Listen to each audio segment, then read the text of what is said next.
Good evening. Welcome to the April 9th edition of the Downers Grove Village Council meeting. Good to see everybody here this evening. If you're watching at home, it's good to be connected with you as well. As is our custom, we'll begin our meeting with the Pledge of Allegiance. I pledge allegiance to the flag of the United States of America and to the republic for which it stands, one nation, under God, indivisible, with liberty and justice for all.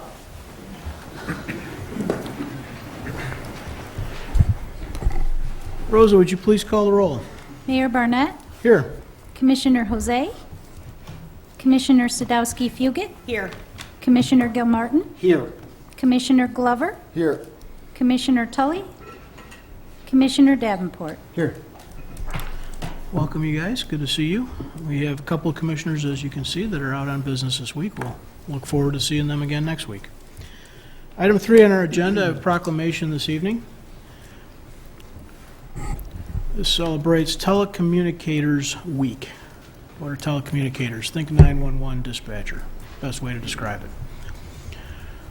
Whereas emergencies can occur at any time that require police, fire, or emergency medical services. Whereas when an emergency occurs, the prompt response of police officers, firefighters, and paramedics is critical to the protection of life and preservation of property. Whereas public safety telecommunicators are often the first and most critical contact our citizens have with emergency services, and the safety of our police officers and firefighters is dependent upon the quality, accuracy of information obtained from citizens. Whereas the DuPage Public Safety Communications Center, known as DUCOM, serves the public safety communication needs of the village of Downers Grove and surrounding communities. Whereas while enduring long shifts and handling frequent life and death emergencies, DUCOM dispatchers set high standards in performing their duties in a dedicated, diligent, professional, and compassionate manner. Whereas DUCOM dispatchers provide a critical communication link between the residents of Downers Grove and police, fire, and emergency medical service providers.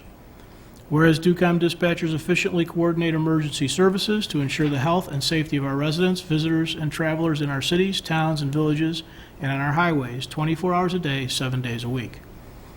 Whereas DUCOM dispatchers are rarely visible to the public while performing an exceptional service that deserves praise and recognition. Now therefore, I, Robert T. Barnett, Mayor of the Village of Downers Grove, do hereby proclaim the week of April 14th through 20th, 2024, as National Public Safety Telecommunicators Week in the Village of Downers Grove, and commend the devotion, compassion, understanding, and professionalism of the DUCOM dispatchers, dated this 9th day of April 2024, Downers Grove, Illinois. We will pass that on to the DUCOM team. Item 4 on our agenda tonight, minutes of previous council meetings. Is there a motion? Mayor, I move to approve the April 2nd, 2024 Village Council meeting minutes as presented. Second. Any comments or questions from the council? All those in favor say aye. Aye. Opposed? Passes unanimously. Are there executive session comments? Mayor, I move to approve the April 2nd, 2024 executive session meeting minutes. Second. Comments or questions? All those in favor say aye. Aye. Opposed? That too passes unanimously.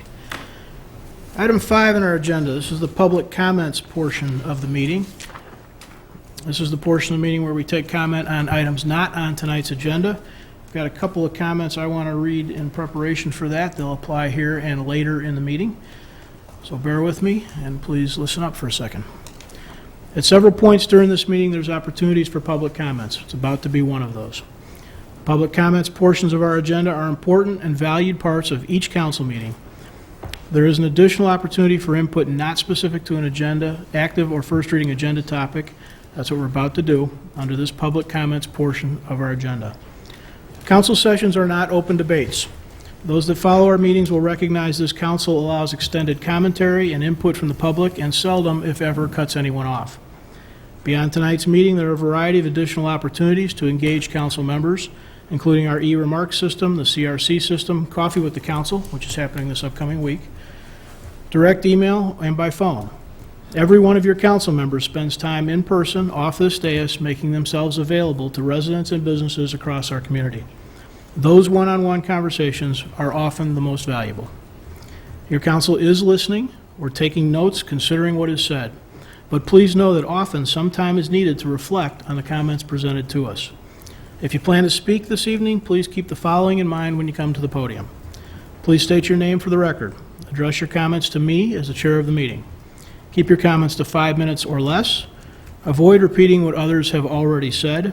Please keep your comments to one visit to the podium per subject. And remember that the comments are most effective when they focus on subjects within the scope of Downers Grove Village governance. It's a lot of rules and a lot of suggestions. We're trying to keep a meeting of decorum where we all recognize that we're neighbors and hopefully friends that see each other at Jewel, and I just want to remind everybody of that. So with that, this is item 5 on our agenda, the public comments portion. If you have comments for us that are not on tonight's agenda, come on down to the podium. Well, good evening, everybody. Council, staff, thanks for being here tonight, and thank you for the awesome job that you guys do every day for us. My name is Matthew Novak. I'm a 15-year resident of Downers Grove. The reason why I'm here tonight is just out of concern a little bit in regards to Trustee Bill Nienberg and the resolution to remove him as a trustee. I know Bill. Bill's a good friend of mine. Bill's a man of integrity. He has a moral compass. He abides by a code that he operates every day. He's got a beautiful family. And I know Bill to be one who is not afraid to ask tough questions. And I think that's what Bill is doing for our trustees at the library. I think Bill is the one that is able to ask those questions because he has the experience. And he's not afraid of having some professional conflict. But what I think is going on here is not professional conflict at all. This appears that Mr. Nienberg, with the censure from the library board, is guilty until proven innocent. And I think that's a slam in the face to our village and to democracy in a whole. It seems like we've gone past the days where, we can agree to disagree. Bill is not against LGBTQ, nor am I. I wholeheartedly support it. I welcome everybody. Love is love, and I support that. I know for a fact that I think a lot of this has to come from the drag queen bingo event. And Bill was very vocal. And there were a lot of others that were very vocal, but I don't think it had anything to do with LGBTQ. I think it just had to do with the fact that it was being held at a taxpayer event or venue. And I get that because being a retired police officer, I'm a big proponent of the Second Amendment. And it's protected me on the job, it's protected me off the job. But I would never ever think of hosting an NRA event or anything else involving weapons at a taxpayer venue because I know that there's a lot of others that simply don't agree with me. And that's okay. But as the mayor just said, hopefully we could see each other at the Jewel and the self-checkout line will get jammed like it always does, and we can laugh about it because that's just who we are as people. We are good people, and Bill Nienberg is a very, very good person. He cares about this community. He cares about each and every one of you in this room, and his name is getting dragged through the mud on social media. People, if I was Bill, I probably would have a hard time. I already have a hard time sleeping at night, but that's because of sleep apnea, but I'm working on that, okay? But if I was Bill, I'd be pretty stressed right now because he does not deserve this, and there is much more going on at this library, and we've seen it. I do not know the trustee president. I'm not going to try to pronounce her name. Seems like a very nice person, but you know what? When you are elected to public office or appointed to public office, you lose the right to have a bad day. You can't treat constituents the way that she treated the people in that room that night, yelling to tell them to shut up. That does nothing but create more division, and quite frankly, we don't need that. We don't need that anymore in this village, and I ask you that I hope that everybody is doing a complete and thorough investigation here, sitting down, interviewing everybody that's involved, taking people's facts, taking people's evidence, and trying to lead the investigation without bias. And I just ask that you continue to do the great job that you guys do for our village every day. And please, I would ask that you just focus on where the facts lead you and not some of the divisiveness that we've seen. Thank you very much.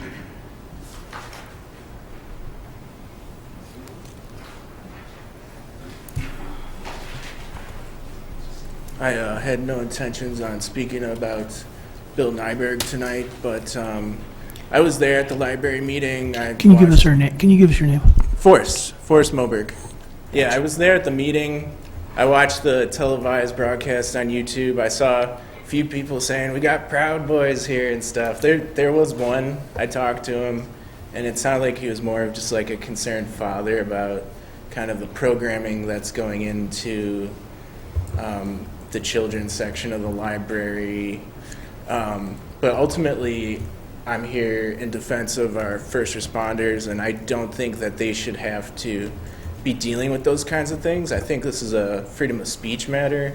People can have differing opinions, and that's just how it is. That doesn't mean we need to call our first responders to, intervene. And when, Mr. Wool, it's like, I don't know, the guy's harmless, and he just has a different opinion, and that doesn't warrant the police being called on him, and I don't think that they should have to go through that. That's kind of, I just find it kind of ridiculous, but, to each his own.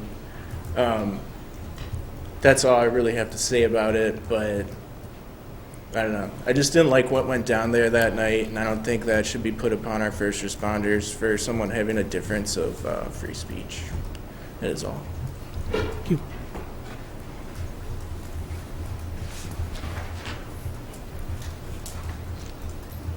My name is Regina, and I want to read you my story. Good evening, and thanks for giving me a chance to address each one of you. I worked for the Downers Grove Library from February 12, 2018 until September 16, 2022. Until 2022, I was very happy working for the library. My managers and supervisors were very pleased with my performance. I enjoyed working in the circulation department with the staff on my shifts. On March 18, 2022, there was an incident that took place which involved me. A man who I learned later was known for approaching women on the library and telling them sexually explicit jokes. Began to tell me an inappropriate and sexually explicit joke. See the Pitts reports marked March 5th, 2022, Gary Gibbons. I reported this matter immediately to my manager, Christine. This individual approached me again and began to graphically describe his body parts. He was talked to by the staff and then left. About a week later, this man returned to harass me. This time, he hid behind the bookshelves and attempted to photograph me. I went into the back room and talked to my manager, Christine, who immediately acknowledged this was harassment. Head librarian Julie Malovic talked to this individual. Julie returned to the back to express her take on this matter in front of my employees and addressed me, and I quote, "It's not harassment, and this is what you signed up for." See the Employee Handbook, Policy on Discrimination and Harassment. Page 18 says, "The library will not tolerate discrimination against or harassment of library employees, including taking pictures of employees without consent." I felt betrayed and humiliated. With the help of my manager, Christine, I wrote a letter to Julie expressing my disappointment and how she handled my situation as well as my safety at work. I thought after our meeting things would change, however, that was not the case. The next incident occurred in September 2022, when a man who had been banned repeatedly from the library, either inquiring, having conversations with numerous staff members regarding guns. See the Pitts report dated February 6, 2022, Joe Hoffman. He sat across from me at the circulation desk and gestured with a gun in his hand and indicated he would kill me. As soon as I got back into the back room, I told my manager, Christine, who expressed this was not acceptable. No police were called. He continued to come to the library. I was so scared to come to work. On one occasion, I parked my car. He was there. I laid down in my car until he was out of sight. I was afraid he'd be waiting for me after work, which he had done to other staff. On other occasions, he would just yell across the street at me when I came and went to work.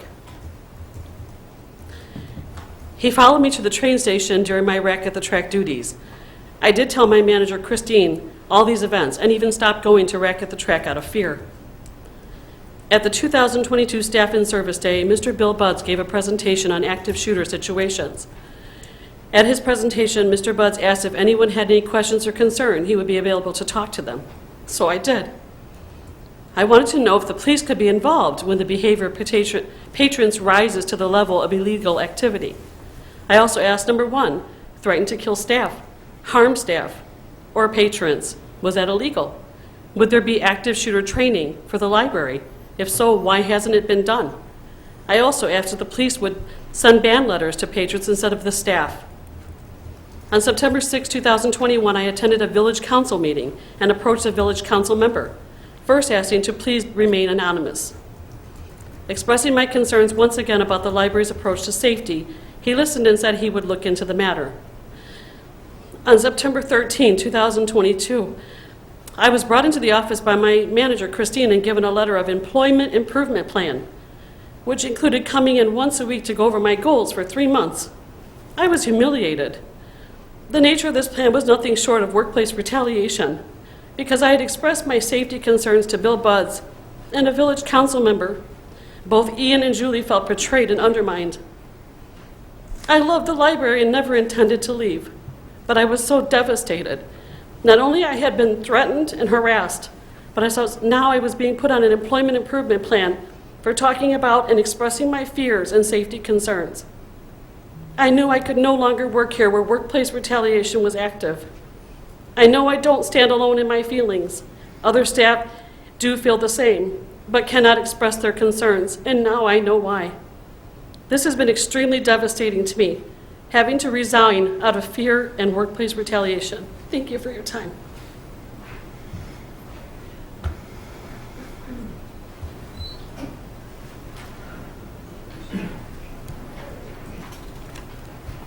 Eileen Breiner, resident.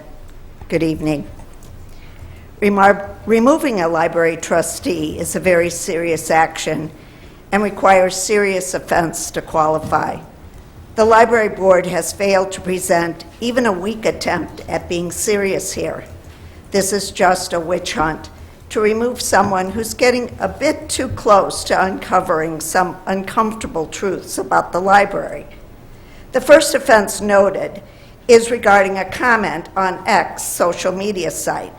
Mr. Nyberg identifies himself as a library trustee, but does not mention where he is a library trustee.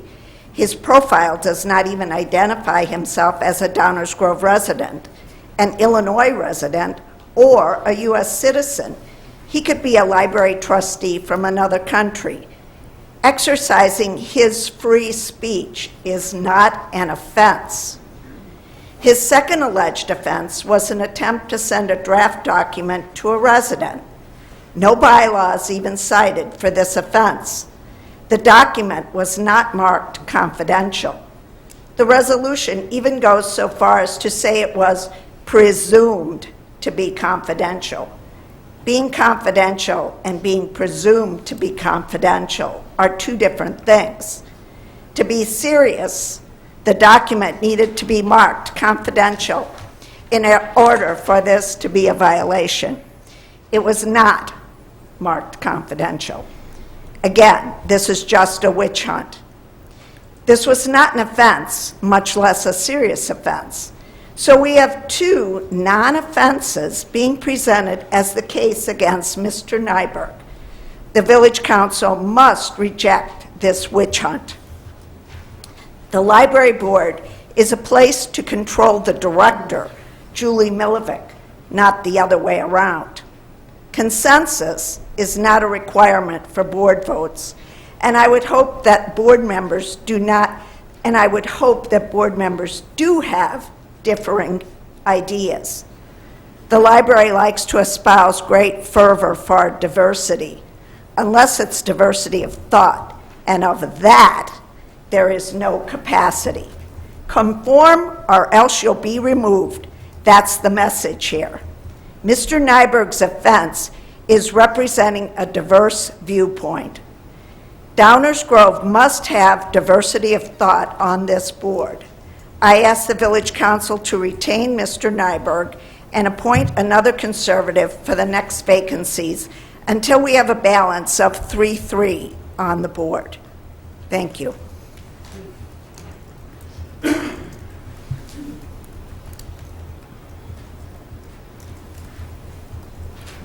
Hi, Christine Martin. I'm here, I came actually to speak about the housing or the condo coming up, but I'd like to put my 2 cents in about Bill Nyberg. Several years ago, you had a gentleman on the library board, Art Jaros, he was removed. He was removed because he supposedly said things that offended people, and it filled City Hall. I felt people, forgive me, I felt like people had pitchforks, invisible pitchforks with them. They went after him so harshly. Some people even on social media said he did a Bible camp in Wisconsin, and they were they were coming after him for that. So the night that Art Jaros was hit, frankly, I was in that library board meeting, and there were 5 of us sitting in that audience. Way back when you only had a few people in library board meetings in the audience. There was a woman sitting in front of me, and there was a woman to my side. 2 other gentlemen to the right. I remember they were talking about the word inclusion being in the strategic planning for the library. Art Jaros said, I think it's a really big word to use. You've got to be careful with that because inclusion means everybody. And you don't always want, you don't want a pedophile as a librarian in the children's section. So, but what happened was the woman sitting next to me, I clearly remember who she was, and in front of me, she leaned over, so excited, and she said to the woman in front, we got him. We've got him. She was so just beside herself with joy over this. What happened, preceding that, he was removed over a lie because they did not tell the truth. I heard it with my own ears. So that being said, it's not the first time that somebody has been removed because of his opinion. And furthermore, I was sitting in that library board meeting because I was slated to be on library board. I was looking forward to it. I would have been a good member in that library board. And that then somebody came to me on council and said, you better be careful because they're coming after you. They know you're conservative. They had pulled my opinions off of Facebook, which I haven't been on in years. But they literally pulled all my stuff. And again, I know who those people were. I know darn well who they were. And so because of my opinion, he said, I was green back then. I'm not green anymore, that's for sure. But because of my opinion that they didn't like, because I was conservative, they threatened, I'm not going to say threatened because that word is so overused. They said, tell her that if she tries to run, we're going to fill City Hall again. So again, these threats. Even my son got harassed at St. Mary's by one of the women that were coming after me, sent her daughter after him. I'm like, really? Like, now you're coming after my child? Seriously? So that's how vicious this can get. That said, Bill Nienberg is being removed because you don't agree with his opinion. And as this lady here said, there are a lot of people in that library right now, that staff, that are scared over there. So I asked this once before. I think that you should interview some of the staff at the library board and see, the library staff, and see how they feel over there. How are they dealing with their jobs over there? People need jobs. That's their job. They love being the librarian. But you might check and see how they feel. So that said, again, Bill is being removed because of his opinion, and you need a balanced library board over there. And you can stare at me all you want. Stare me down. I don't give a rat's rear. Because that's what you're doing. Thank you, Bob.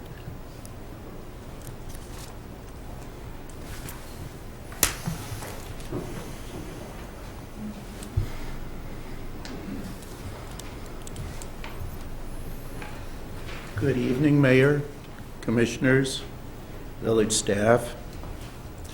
The library is being involved in the cultural wars that the society is facing. Can you state your name, please? My name is Warner Kiyunka. I apologize. Even my name's a mouthful, though. You spell it?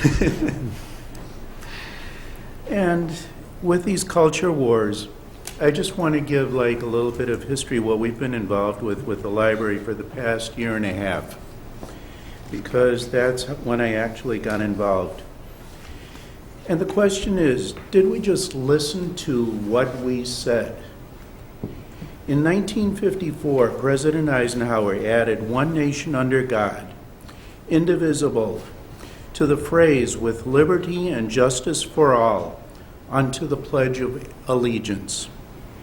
In 1954, I arrived in this country from post-World War II Germany, and I was just a young, handsome boy.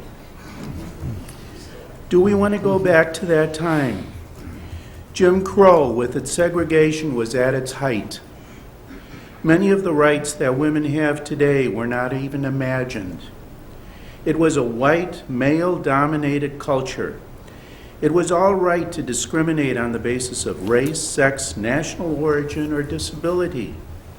So let us unpack the statement that we just said a little bit further. First, whose God are we speaking of? In 1954, this country was predominantly white and a Christian nation. Persons who were not of this background were asked to live in certain communities, as well as being excluded from certain jobs and participation in certain events. There were also towns that were called sundowner towns, where persons who worked in white households had to leave the community before sunset or face sanctions. There were numerous communities in DuPage County that were classified as being sundowner towns. Today in our community, we have Jewish synagogues, mosques, Hindu temples, Buddhist temples, as well as a large African American congregation not far away from here. However, each of these places of worship must have heightened security because of threats to their worship and their God. Indigenous people lived in this country for thousands of years before the Europeans. However, these peoples and nations were removed from their lands and placed on reservations. Their cultures were destroyed. When we developed one nation in the 1800s, the wars were fought not with the Native Americans, but with the British, the French, and the Spanish.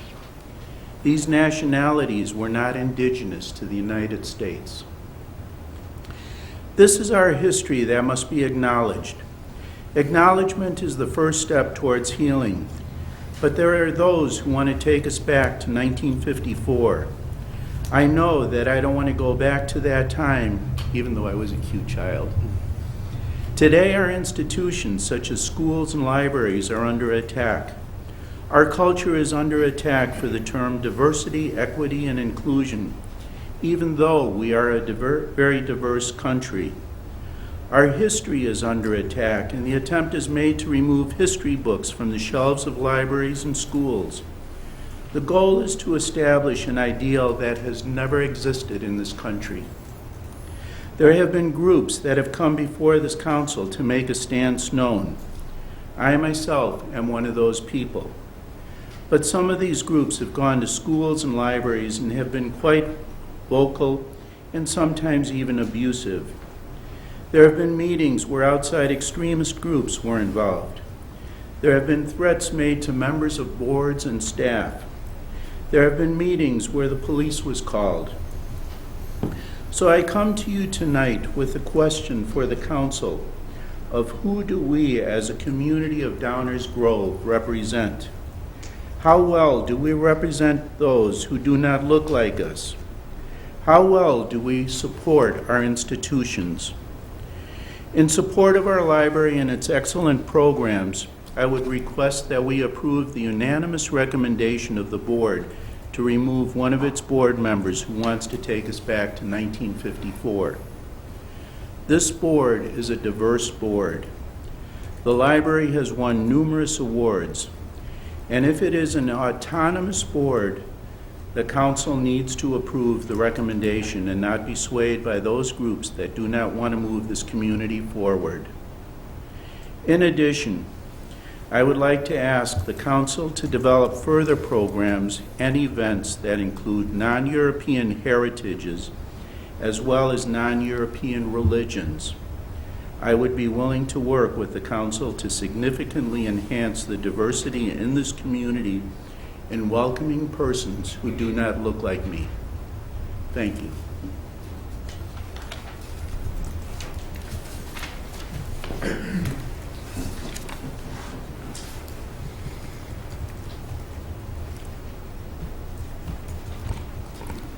Good evening. My name is Noel Manley. I'm from Darien, Illinois, and my family is from the White Earth Indian Reservation of northern Minnesota, otherwise known as Gawaba Ganigog. And I can attest to you that the culture of the Ojibwe people is alive and well and has never been destroyed. I want to thank Regina for speaking tonight. I know it's difficult to speak of sexual and criminal harassment in the workplace. And in considering things like that, I would hope that this council can take into consideration a priority of issues. That being, having what this woman had to deal with should be looked into. Or do we want to prioritize removing a board member who's expressed diverse opinions on this, on the library board? It seems like a waste of time and a troubling matter. Now, we can go back and forth and say this policy was violated, that policy was violated. But at the end of the day, the library board needs to maintain Bill Nyberg. Now, as far as moving forward, I think we need to consider what is going on in the library. And I think what Regina expressed was just the tip of the iceberg. Recently in a FOIA that I initiated, I requested the names of every person who has a library card over the age of 18.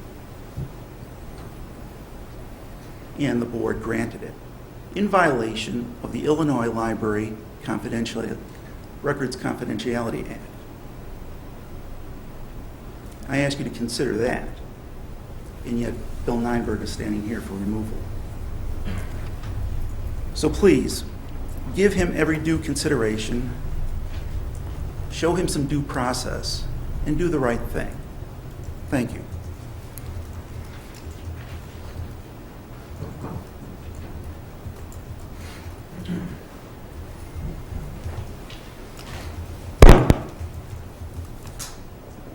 Good evening, ladies and gentlemen. My name is Selma Moberg.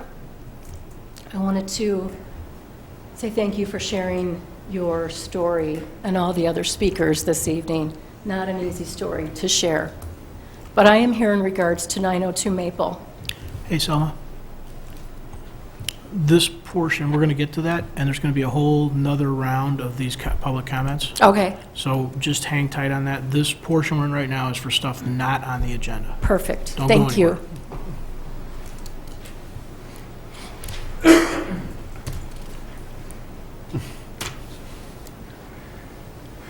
Good evening. Thank you for your time.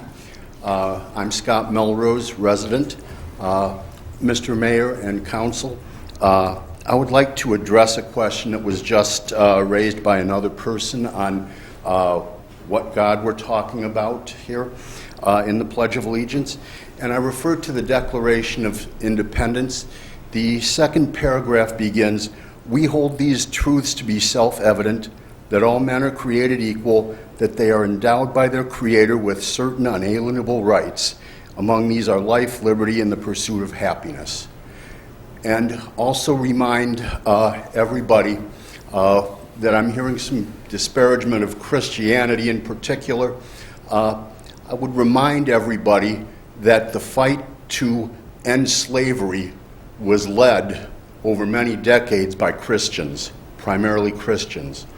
Also, the fight for civil rights in this country in the mid-century was led by Christians, who persuaded my parents' and grandparents' generations that we needed to bring into law, to bring into fruition the aspirations of the Declaration of Independence for all of us. And it was realizing their Christian duty to do so that led to the passage of the Voting Rights Law and the Civil Rights Law in the 1960s. Thank you.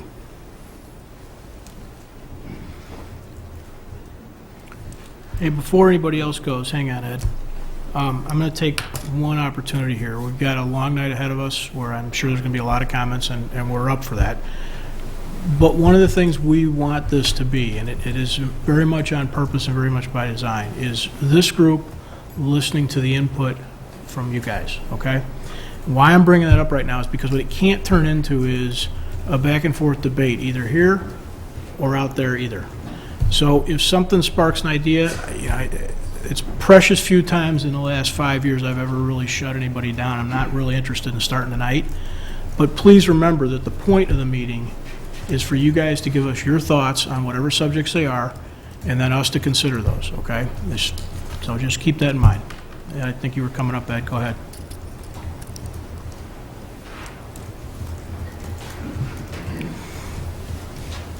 Ed Brainer, Downers Grove resident since 1953. The library's censure of Mr. William Nyberg by an unelected body is overstepping its authority by creating their own kangaroo court and then asking the village council to do their dirty work and fire him. This, by the way, all in conjunction with an individual on the village council. While the library director and the trustees have been very busy working on ridding themselves of Mr. Nyberg, they've done little to nothing regarding their number one responsibility, making the library safe for our children. But to make matters worse, they lie about it. Director Milovic, the head of the trustees, Miss Chris Doherty, have a history of lying. For example, they lied about how and why the drag queen event was canceled. They lied to a Downers Grove resident regarding the guidelines of the Downers Grove window painting. And at the last library board meeting, Director Milovic lied to me regarding a library incident, she stating, "There's never been a drunk man in the children's room wandering amongst the bookshelves, again in the children's room." Well, I just so happen to have that incident report from the library that this incident did occur. And who do you think it came from? The director, Miss Milovic. So, what else are they lying about? Is the censure and the call for removal of Mr. Nyberg, or is this just a pack of lies from them? Rather than removing Trustee Nyberg, I think the village council should investigate and consider, number one, firing Director Milovic, and two, censuring the trustees, removing all the other bobble-headed trustees, AKA Milovic's yes men, for failure of duty, lying, and not making the library a safe place for our children. Thank you.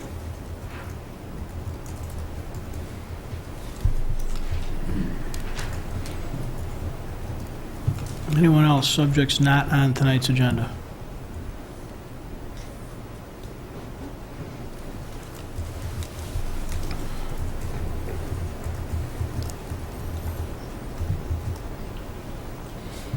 Janet Winningham, resident. I have a couple topics that are not on tonight's agenda. I didn't expect that the library would be on tonight's comments. So I'd like to just remind the board that and the council that your job is to deal with the topic of the removal of a trustee. Your job is not to go behind that and decide personnel matters as significant as they might be, or past history at the library, to the extent that it goes to the library's operations and so forth. So I also think that you should bear in mind that the comments from residents as opposed to folks who don't live here, don't pay taxes here, and want to direct what you should do, respecting, nevertheless, opportunities to speak and First Amendment rights. My second topic is the Guiding DG event that was April 4th, and I want to congratulate you on a well-done kickoff. It was very well attended. It was enjoyable. It was an opportunity to give feedback and discuss topics in the development of the village in an informal manner. And the best part for me was I learned that people agree with my point of view. That was terrific. So I would like to encourage residents to continue to be very much involved in the discussions with guiding DG and the implementation of those goals. They're very worthy goals. Who could argue with a vibrant downtown or economic development? The headlines and bullet points are wonderful, but the implementation and the devil are in the details. And they don't always come out the way one would like. So again, I can thank you for this engagement, and I'm still going to be watching you like a hawk, and hope for the end. I'd like to again emphasize parking and the streetscape plan, which I noticed, by the way, that the priority item for parking and dining disappeared, is now subsumed in the streetscape plan, apparently. And it concerns me that it appears to be a done deal by your description in there, and eliminating parking for the benefit of a few, in my opinion, as you know, is just wrong. So I will be watching that, but thank you for the effort. The event was exceptionally well done. And I'm on record for complimenting you.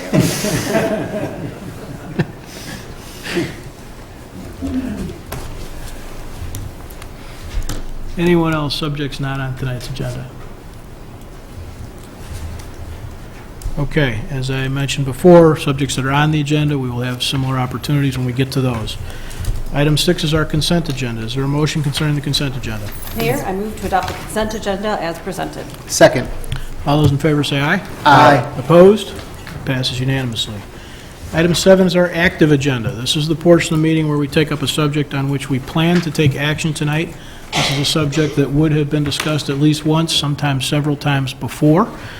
So with that, is there a motion concerning a special use? Mayor, I move to adopt an ordinance authorizing a special use to establish an accessory structure before the principal structure is established at 935 Maple Avenue as presented. Second. Do we have any comments from the audience on this item? 935 Maple, if you're wondering, is Lincoln Center, basically. Okay, comments or questions from the council? No. All those in favor say aye. Aye. Opposed? It passes unanimously as well. Item 8, I suspect, is the star of the show tonight. This is we're into our first reading portion. This is the portion of the meeting where we will not be taking action on these items. These are items which are here for discussion, sometimes for the first time, again, sometimes for multiple times. That means whatever's being discussed tonight will be talked about at least one more time. Please remember, this is the first reading on this item for the council, so we will have a staff presentation, and then likely what we'll be most interested in is input from the audience. Dave, over to you. Just one item on tonight's first reading agenda, Mayor. It's a special use for 902 Maple, and here to provide background information on this petition is our Community Development Director, Stan Popovich. Thank you, Manager Fielman. Good evening, Mayor and Council members. As Manager Fielman knows, this is a special use request for a multifamily building at 902 Maple Avenue. As everyone's aware, the site is located in downtown Downers Grove, the northeast corner of Maple and Washington. The site here is outlined. It's currently a vacant building. It used to be a commercial office in a residential style building there. If we look at the zoning map, the site is located within the Downtown Transition Zoning District. To the west is Downtown Business. To the north is Downtown Transition. To the southwest is Downtown Transition. And then to the east and south is R4 residential zoning. As you may recall, as part of the village's last comprehensive plan update in 2017, the council approval of a regulatory framework for the downtown in 2018, the village rezoned the property from a DB downtown business zoning classification to downtown transition in 2018. The petitioner is proposing to construct a 3-story, 36-foot tall, 5-unit residential building. The first floor of the building will include 1 residential unit and 10 parking spaces, while the second and third floor will house 2 units each, respectively. The building will be primarily clad with brick and fiber cement panels. As designed, the proposal meets all the bulk zoning regulations, include setbacks, height, and parking requirements. Petitioner is not requesting any relief, so in terms of bulk requirements, everything is being met. If we look at the site plan, the building here is outlined in gray. Petitioner is proposing to reduce the number of curb cuts on Maple Avenue from 3 to just the single one on the east side. The single curb cut would serve 5 garages that are tandem spaces, so they're parked head-to-head then in the garage there. The site will be landscaped with foundation plantings around the building and arborvitaes along the north and then also along the east property line here, as shown in here as well. With regard to stormwater, permeable pavers will be used for the drive aisle for the driveway in essence there to provide some pervious surfaces. And then a dry well will be installed along the west side of the property to capture stormwater.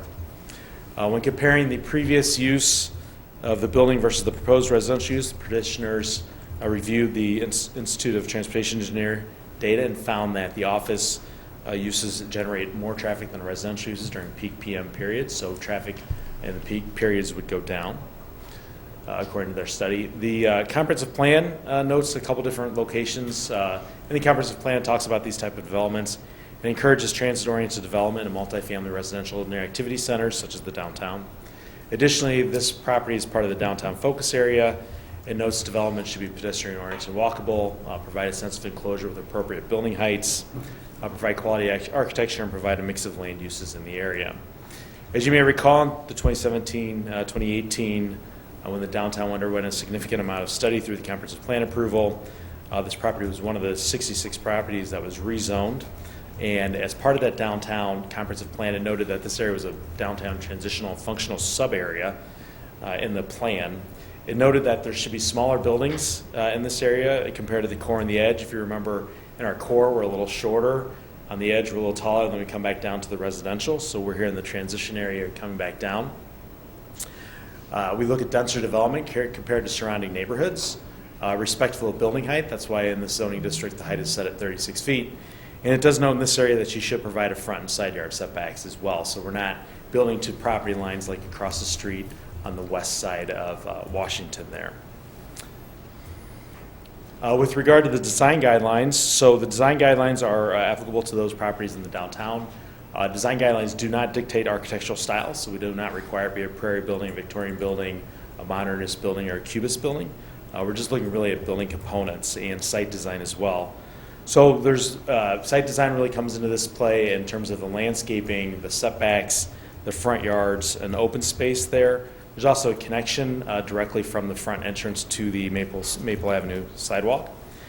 We look at the building materials, and the facade is visually appealing through some inset balconies here. The arc, sort of the curve of the building there to respect the Washington and the Maple street lines there as well. And the arch building in the middle there sort of rotates the building a little bit there for us as well. The building base includes a prominent entry here with the canopy that's arched as well. And there's different material for the knee wall. Sort of it's hidden behind some of the landscaping that's shown in the rendering here as well.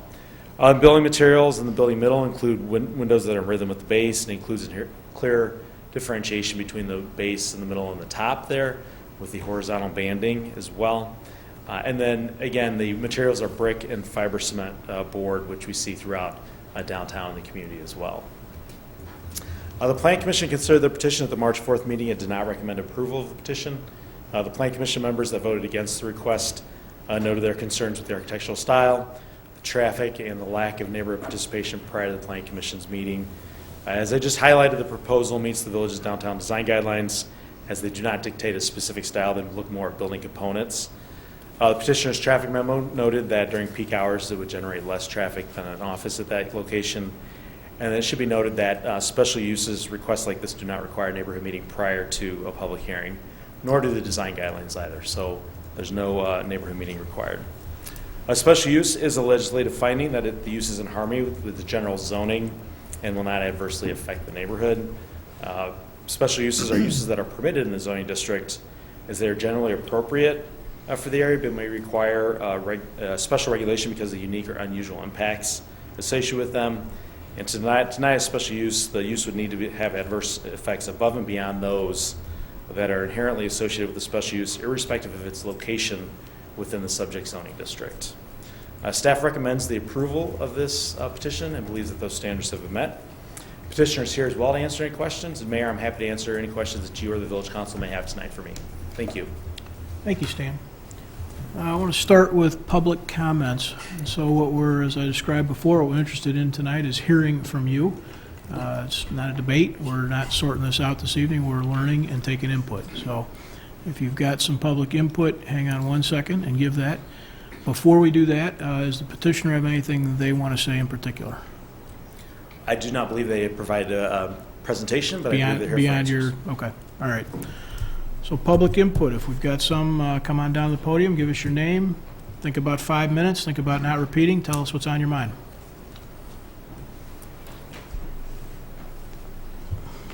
Members of the council, esteemed members of the community, Forrest Moberg. At the March 4th Planning Commission meeting, I spoke, told a bit about my family's history and how after fighting on the beaches of Normandy, my grandfather settled in Downers Grove, and how I myself am a third-generation Downers Grovian who's lived here for 30 years. At the meeting, I took something personally. While my friend Katie Callahan was up here at the podium in tears, the developer and his entourage laughed and snidely remarked, "Your 5 minutes is up." Let me be clear, she deserves an apology. She wasn't the only person remarks were made about, and community members have been left feeling marginalized and disrespected by the actions of the developer. We will not be bullied. This begs the question, if they're willing to alienate their potential new neighbors before construction even begins, what does this say about them and their commitment to building a harmonious and inclusive community? What does this say about those who stand with them? If the developer's behavior is indicative of their approach to community relations, then we must seriously question whether they belong here at all. Today I come before you not just as a concerned resident, but as a partner in the shared endeavor of building a better community, a community that values inclusivity, collaboration, and the voices of all its members. As representatives entrusted with the responsibility of shaping the future of our neighborhood, your role is vital in ensuring that our collective vision for the community is realized. The proposed construction project has ignited passionate debate within our neighborhood, underscoring the importance of thoughtful and deliberate decision-making in matters of development. While progress and growth are essential for the vitality of our community, they must be balanced with careful consideration for the well-being and character of our neighborhood. I understand the pressures and complexities that accompany your roles as council members. Decisions you make today will have lasting repercussions for our community, and I ardently urge you to approach them with the utmost diligence and compassion. It's clear our neighborhood is at a crossroads, a moment where the values of community, preservation, and respect for our shared heritage are being tested. As stewards of our community's future, your support and leadership are indispensable in navigating these challenges and ensuring that the interests of our residents are prioritized above all else. I implore you to listen to the concerns of our community, to engage with residents in meaningful dialogue, and to consider the broader implications of the proposed construction project. Together, we can work towards solutions that uphold the integrity of our neighborhood while fostering sustainable growth and prosperity. I recognize the weight of the decisions before you and the importance of forging alliances based on mutual understanding and respect. Let us stand together as partners in the pursuit of a community that we can all be proud of. I ask the council to put themselves in our shoes and ask whether you would want this development next to your own home.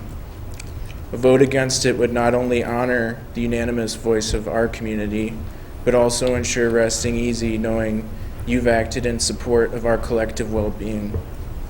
In closing, and with a quote, "A society grows great when old men plant trees in whose shade they may never sit."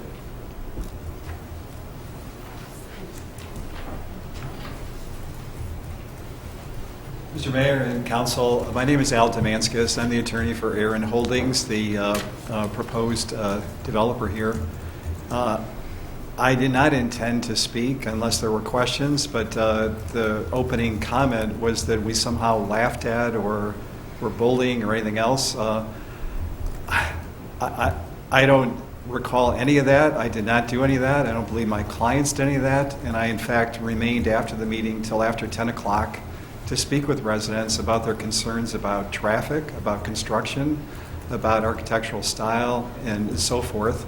And I did say that I was available, and I did also communicate beforehand. And we are available for any questions that come up through the public comments. Thank you. Yeah, pardon me, but in that case, I have something else to add. Hang on 1 second. Yes, sir. I want everybody to talk, okay? Yeah, this will just be quick, if you don't mind. Hang on. And I so, feel like that's directly related to me, so as when was- would I have an stop. opportunity? Stop for a minute, okay? What we want to do is give everybody a chance to speak first. Yeah. And we want to avoid, like I mentioned before, back and forth between audience members. I It is appreciate entirely likely Yeah. that somebody will say something that you find directly offensive. That's entirely likely. You got to let it go. Wrap up at the end if you've got additional comments you want to give us. Will okay? do. Thank you.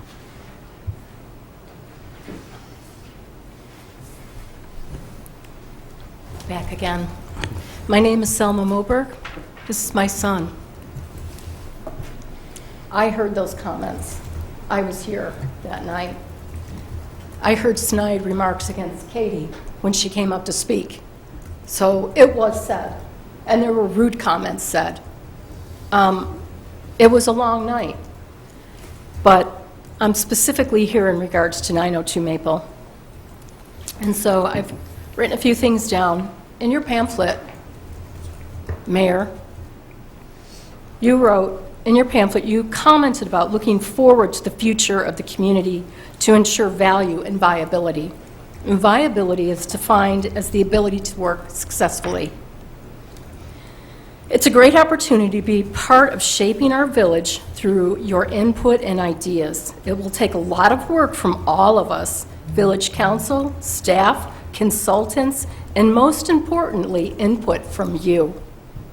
Explain to us, Bob, why it is that the Planning Commission is not televised. And you want our input? Excuse me? Explain to us why, Bob, during March 4th meeting, the vote was 3-4 in favor of us.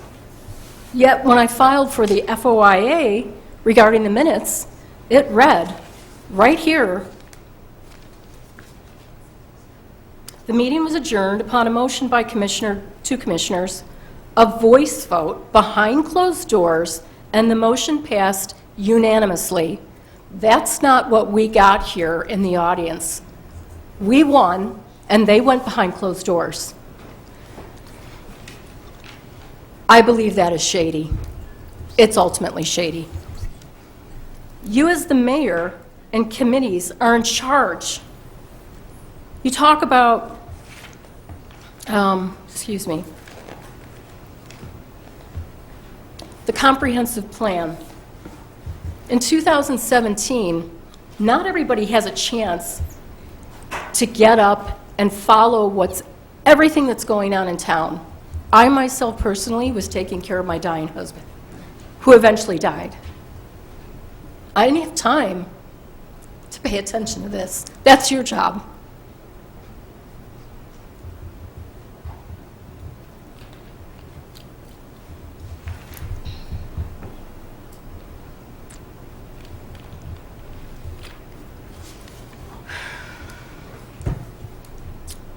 I know you have read all the comments on Nextdoor. We can see what you wrote, Bob. You were nothing. I mean, this was a lot of things were said and out of anger because the citizens are tired. They're tired of this. They're tired of all the building, the congestion, and you were nothing short of rude to tax-paying citizens such as Katie Callahan, Bob. I and many others were all here when we spoke to so many people unaware of what was going on at 902 Maple. Katie Callahan is an incredibly intelligent businesswoman. Your comments on Nextdoor towards her were insolent and rude. You and the committees need to step down. The citizens need to change from overbuilding and continuously congesting this community. And the joke in the community is that it's a done deal. It's always a done deal. It's too late. And by the time we get the information, and I tending to my dying husband, it is too late. I am so sorry for the people that live on Maple Avenue, the Murphy family, the Kruzanowski family, the Currans, the Whites, and Katie Callahan. They have to wake up every day and look at 902 Maple. The Dash, the Marquee, especially the Dash, which I would not want to wake up and look at the Dash and that. I would not want to look at that. Oops, excuse me. I understand you're an architect, Mr. Davenport. I would love to have a community that sat down and communicated together with you about the style that's in Downers Grove. That is butt ugly. I feel like I walked right into the 1970s. Totally out of transition. I work hard on my 1876 home. I put my blood, sweat, and tears into that house. It's difficult doing it alone. My son works, my husband's dead, and I'm alone. So we would love to have a conversation with you, Mr. Davenport, who is an architect, I understand, about communicating what it is that the community wants, because that doesn't happen. I'm sorry, it doesn't happen. You know, everybody works, they have families, they work full-time. Not everybody has the time to run over to the Lincoln Center or wherever you were at for your, you know, whatever it is you had over there. I am so tired of all of this. I live 3 doors down from this proposed structure. I am washing my hands of Downers Grove, and I hope very soon to leave because it's too much. Thank you.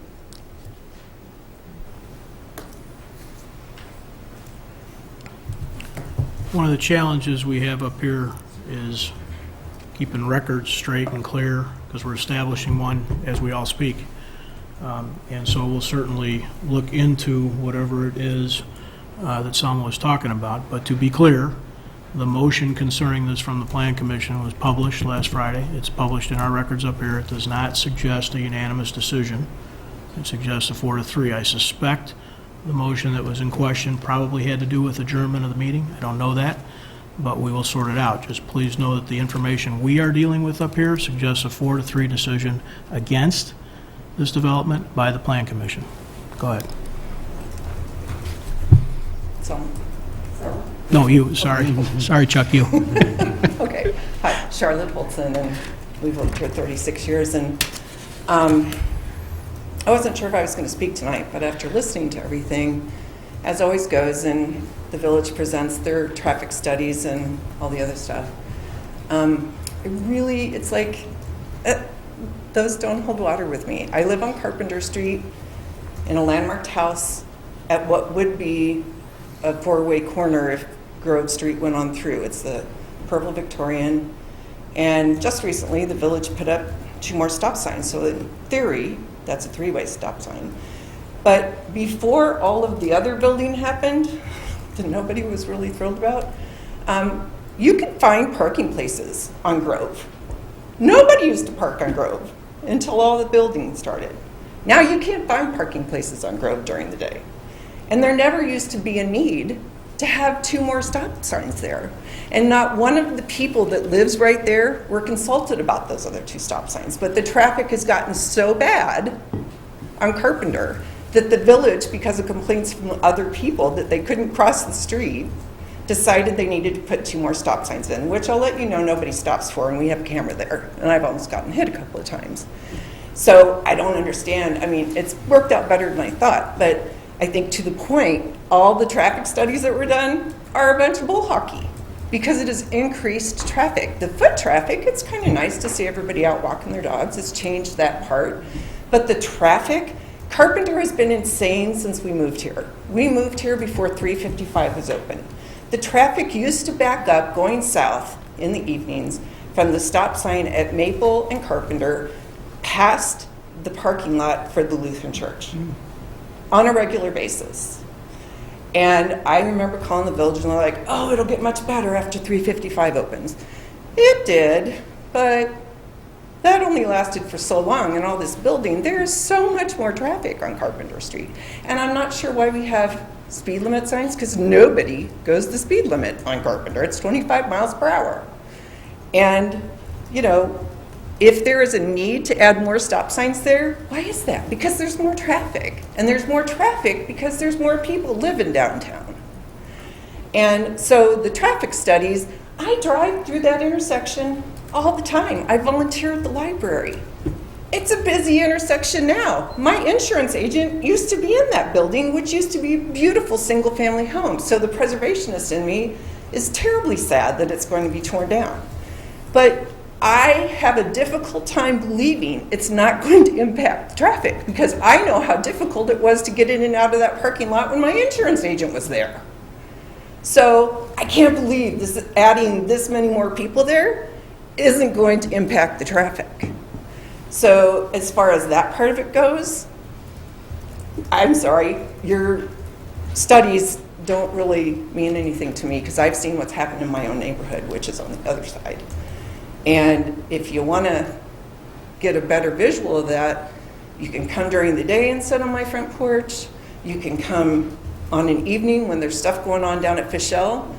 I mean, it's gotten so bad at Fischel with all the people, it's like ants to an anthill. So add more people, ants to the anthill, there's no place to park. They even started parking on Carpenter where you're not supposed to park. I had to call the police. So that's because there's more people in town. And I can't believe that's not going to impact the traffic. I can't. I know what happens there when I go in the mornings to the museum or in the afternoons when I leave. So I'm sorry. And it's an ugly building. But I just, you know, I know it's a transitional area, but I know my friends are all upset. I helped landmark Selma's house. I know Katie lives on the other side of that. You can't tell me that's not going to impact the neighborhood. So anyway, I just thought I'd comment mostly about the traffic studies, and I think it's very sad that that building that's so beautiful is going to be torn down.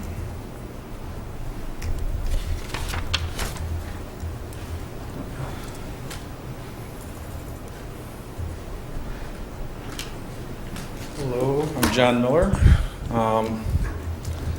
I spoke out at the Plan Commission. The Plan Commission voted 4 against, 3 for this, so I think it's incumbent on the village council. We have lawyers on the village council here, and typically when you have an advisory board or another entity do that, it changes the dynamic a little bit, and you should be thinking about not what these comments are here from your staff, who I gotta say, man, you guys couldn't pay these guys to do what they just did for you. I mean, they don't represent the residents at all. But it's incumbent on you, just like if you took this to an appeals in a court, you need to figure out why, when you make your decision next week, or when you do make your decision, how you're going to justify overturning, if you do, what the Plan Commission said. So I think that's a little different when you get a no vote than if this was a yes vote. And I think that conversation has been ignored, especially by village staff. When they should come up here and they should tell you why the Plan Commission voted no for that. Some of the commissioners articulated themselves very well. Back to the design criteria. I mean, I'm going to go crazy if I hear one more village staff member tell me that architectural guidelines don't mean anything. What the hell did we produce this document for with 3 of your names on it? These are the downtown design guidelines, and you ought to do a word count of architecture, design, quality of architecture. They're all over in here. The downtown transition district and surrounding residential neighborhood buildings should exhibit more of the characteristics of the adjacent zoning district. In your agenda for this item tonight, it talks about the focus of that adjacent zoning districts are to the south and to the east. This building and what the village staff is talking about is focused to the north and the west. You guys are upside down. You need to learn to read a map.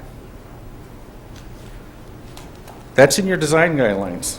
And to say that the guidelines aren't to be followed, let me go to the next page, which I didn't repeat at the Plan Commission, but I will repeat here because it seems that village staff must not have read this document. The downtown transition district, see, it goes downtown core, downtown business, downtown transition.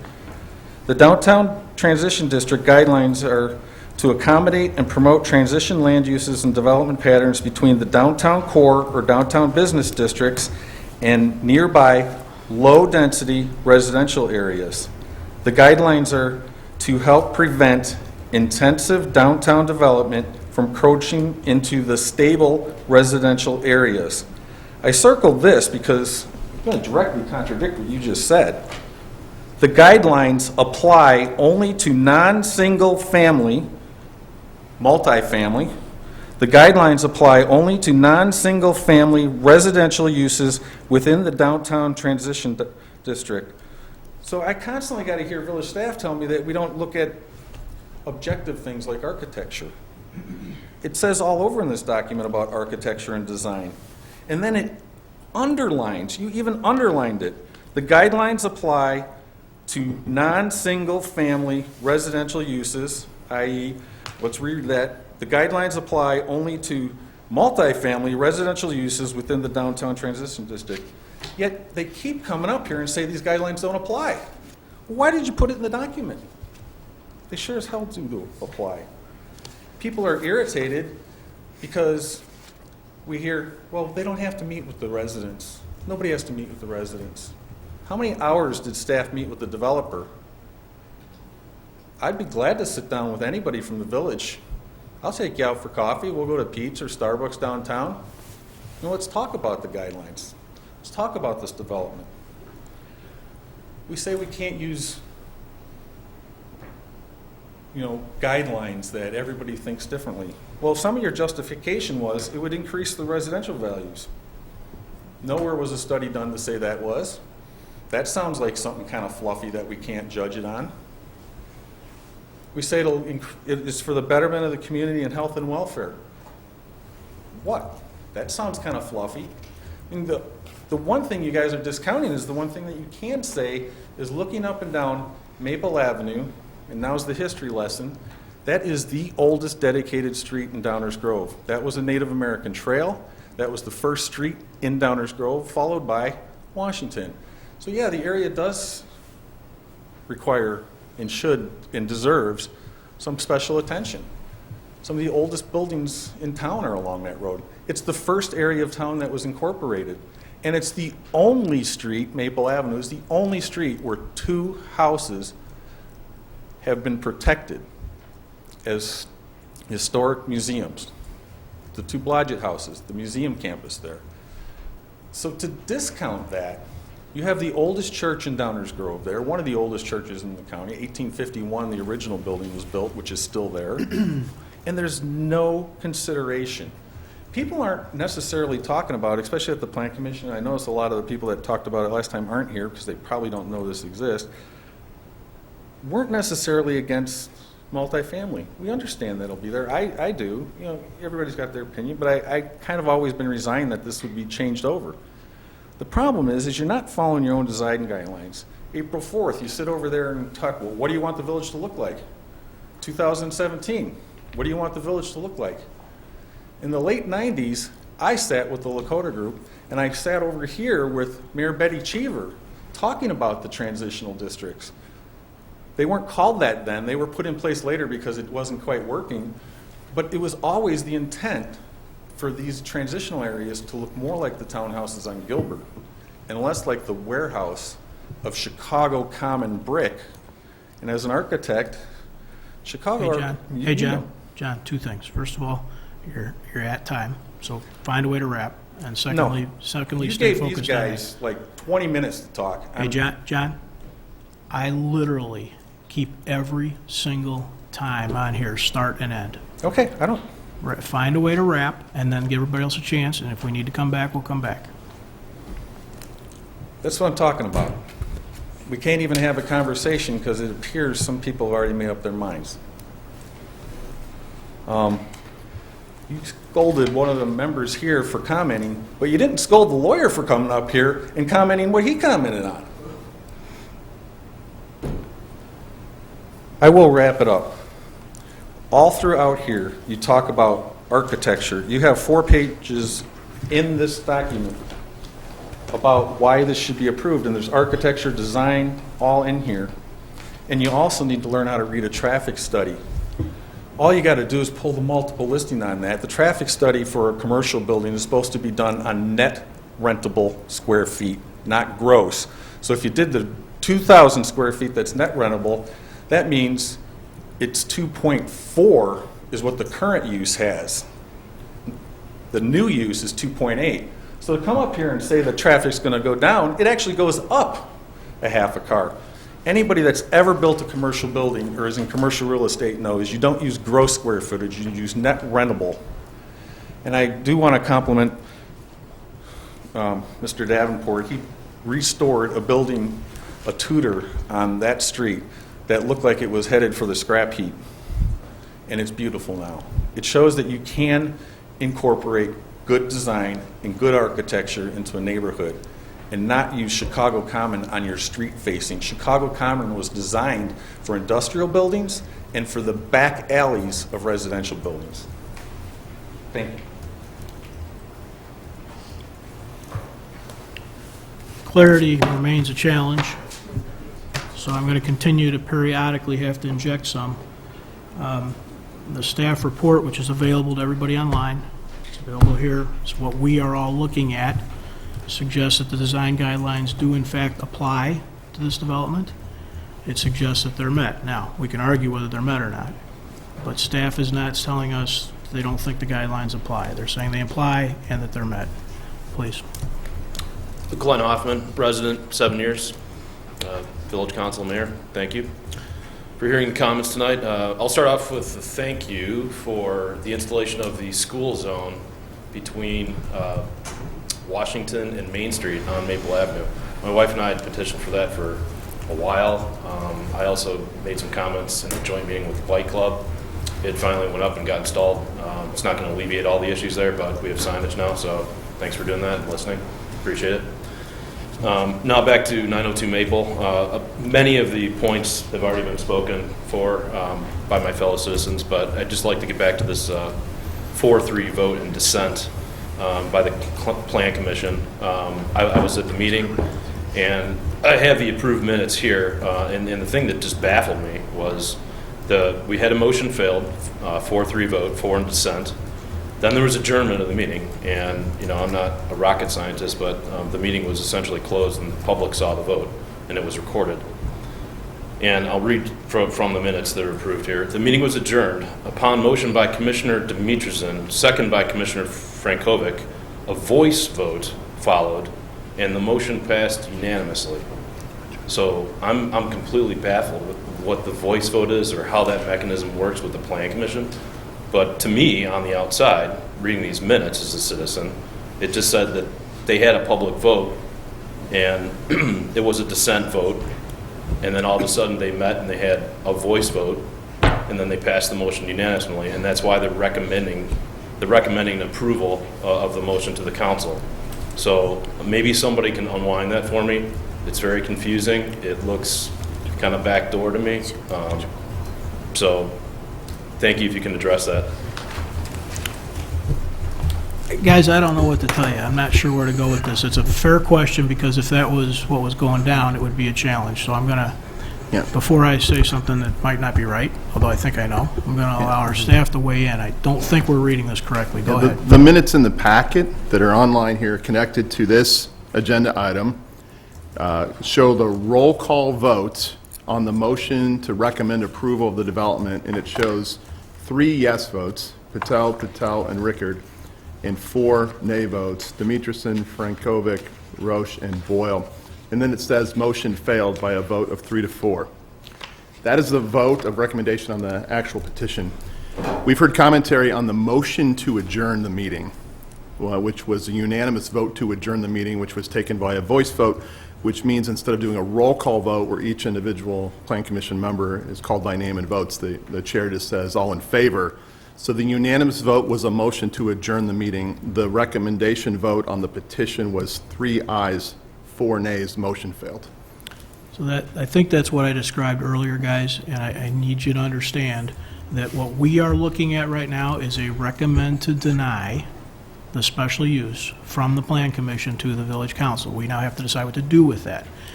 If you watch these meetings, you'll see a similar thing. You'll see me often calling for just a voice vote, but then on items, I'm thinking back, I don't know, items like this one will come up. We'll be doing a regular roll call vote to give everybody an opportunity to be on the record and give super clarity to the public. Sometimes, as you've seen tonight, I just do a voice vote. But please know, the information we have in front of us is the Plan Commission has said on a 4-3 vote, or 3-4 vote, to deny this special use request. That is one of the pieces of information we are dealing with up here, okay? All clear? Thanks for clarification. Okay. Yeah, you bet. That's good to be clear. All right, others, please.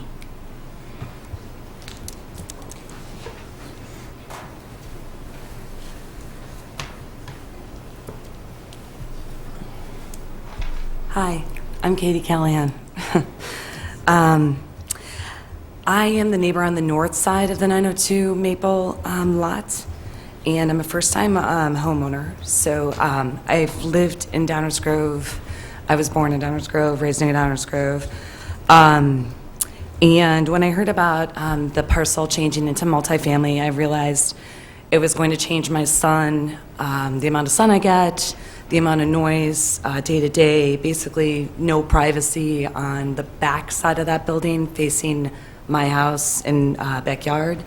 There's 42 windows, I believe, on the plan looking into my property. I don't know what kind of light pollution the building would bring also. These are just things that I think about pretty much every day when I look out my window and look at the building and wonder what's really going to happen.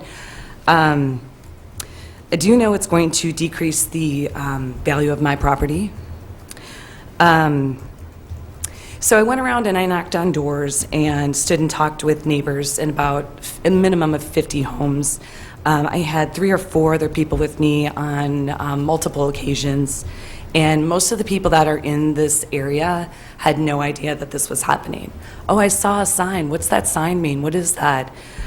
So we told them what was happening, and they were like, we don't want multifamily. We don't want this. How do we stop this? What do we do? That was the natural reaction. I didn't come across anyone that was in favor of it. So at least I knew I was in good company. I came to the Planning Commission. Everyone that spoke that evening, also no one was in favor. So this is going to actually incur a lot of cost to me. I'm going to have to hire a structural engineer to do a survey of my home. I don't currently take water in my basement or anywhere, so I'm very cautious of that because that can really destroy your property. And I also want them to note that I don't have any damage to my ceilings or to my tile or anything like that. Like, I want a survey done for my structural foundation and also the interior of my home.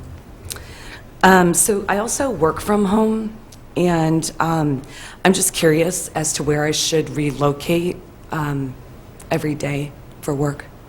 A couple of people have suggested the Enclave or WeWork or something like that, which is fine. But that is more cost to me, is additional. And also, I work from home. I work in design, so I sit in front of a monitor that's highly pixelated. I have huge drawers full of colors and sorting that I go through, and I do a lot of Zoom calls. So this is going to be challenging to do from a WeWork. And usually the construction is from 7 to 4, Monday through Friday, sometimes Saturdays. I've already lived through the dash, so I can speak to this. Usually the construction trucks pull up outside around 5:30. They idle till 7 and maybe 6:30 and try to start as soon as possible. It's just very difficult to live in this space. So I do think that it's definitely, the corner will change. We can say whatever we want to, but the traffic will increase. The historical feeling of that corner will change. So that will affect the neighborhood, the honorary historic Maple, Washington area. It's definitely going to have a different feel to it. We all pay a lot of taxes, and we all care about our homes, and we are definitely not in favor of this.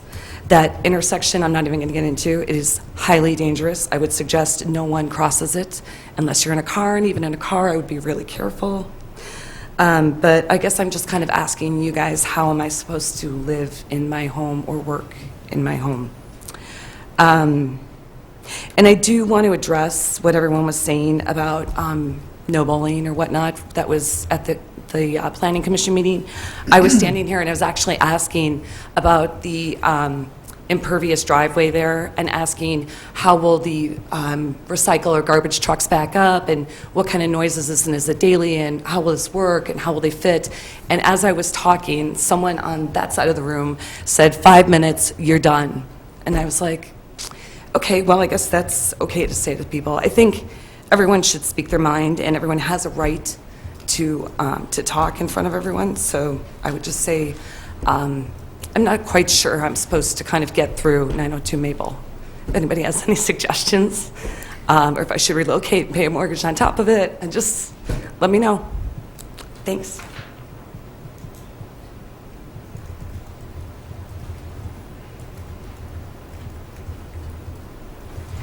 Hi again. I find it odd that you are overruling the Plan Commission that, or potentially will. I just think that there's a Plan Commission there for a reason, and it just seems strange to me that you might overrule them.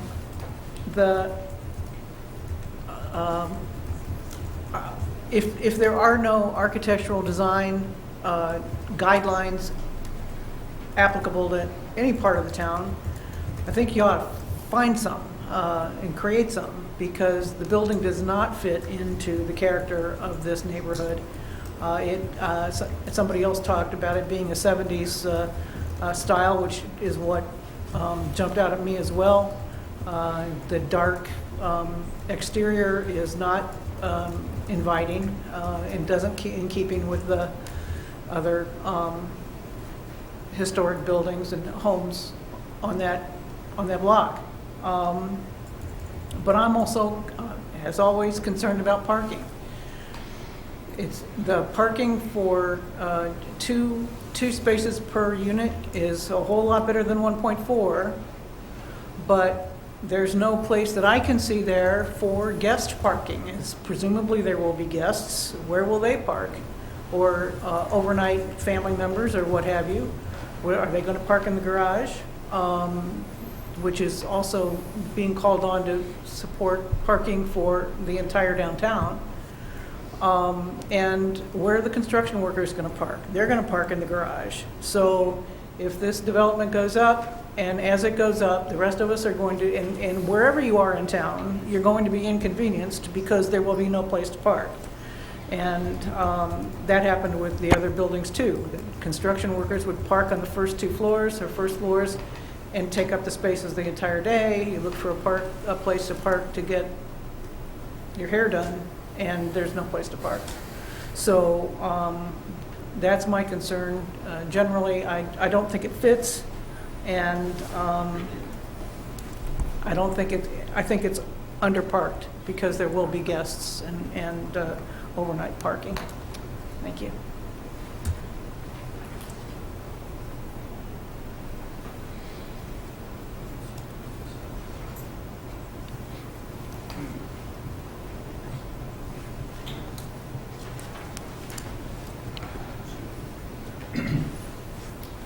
My name is Bill Curran. I'm 905 Maple, which is directly across the street from this project.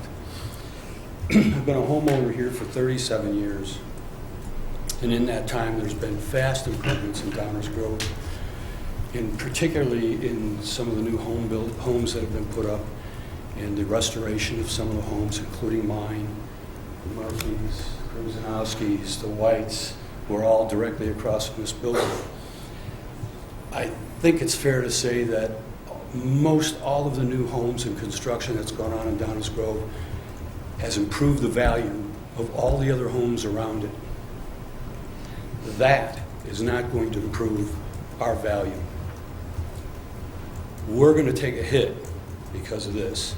So I'm asking you, when you get up in the morning to go to work and you're leaving your house, look across the street from your homes and ask yourself if that's what you want to see. And if you can say yes, then vote appropriately. If you can't, then do what's fair and do what's right and vote against this. Thank you.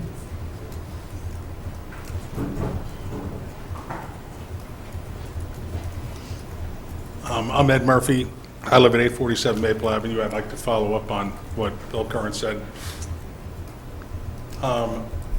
I heard the Planning Commission, was it, talk about how that meets all the criteria that are established for the transition zone. Is that correct? Did I hear that correctly? That was the recommendation. The comments from staff on the application was that for everybody, that the downtown design guidelines, which apply here, were met. That's the first thing. The second thing is that the building itself from our regular zoning rules does not require any relief. And the third thing is that the special use criteria, there are criteria for that as well, which people should take their times to familiarize themselves with. That same criteria has also been met. Could you define special use? Oh man, Eddie, I'll try my best. And this doesn't take from my time, does it? No, it is not. Okay. It is not. This is where the village attorney starts kicking the mayor. Does it apply to that? It applies to this. The issue here is that if this building were a single, pretend this building is just as drawn as two residences, just pretend it's a duplex split down the middle. It does not require anything from this body. It meets all the guidelines, all the zoning rules, everything in the village. It just goes in, okay? Because this is more than two residential units and in the DT zoning district, it requires a special use approval. Does that help? Kind of. Apologies, because I wasn't here at the last meeting. To some extent, I was led to believe that some of this was basically done, and I was relieved to find out that there might be something that kind of slowed it up, maybe some reconsiderations, if you will. I'd comment on the fact that it meets the criteria. Just because you can doesn't necessarily mean you should. I think that's a general rule that we can apply everywhere. I think restraint is kind of how people live together well and peacefully. As to meeting the need, or rather the lack of kind of affecting property values in the neighborhood, that situation and the few down the street have transitioned my neighborhood down.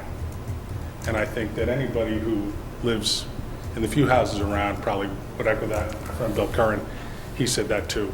I think it's an affront to the historical street of the town, as the gentleman over here mentioned very well, very nicely. I think it is an affront to our historical street.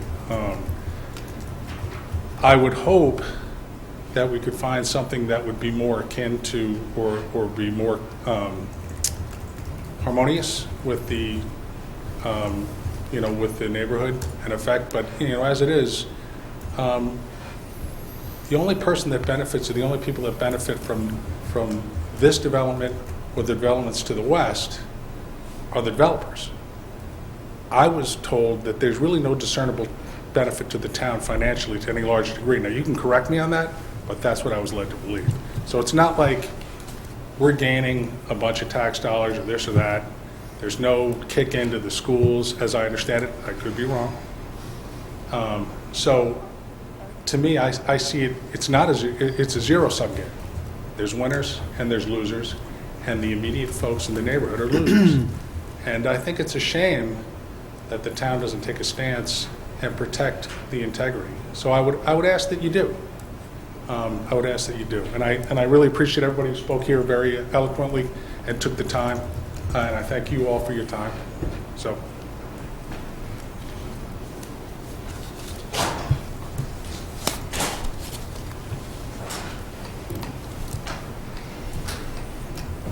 I'm back, Christine Martin. Just very brief comment. I live on Maple Avenue.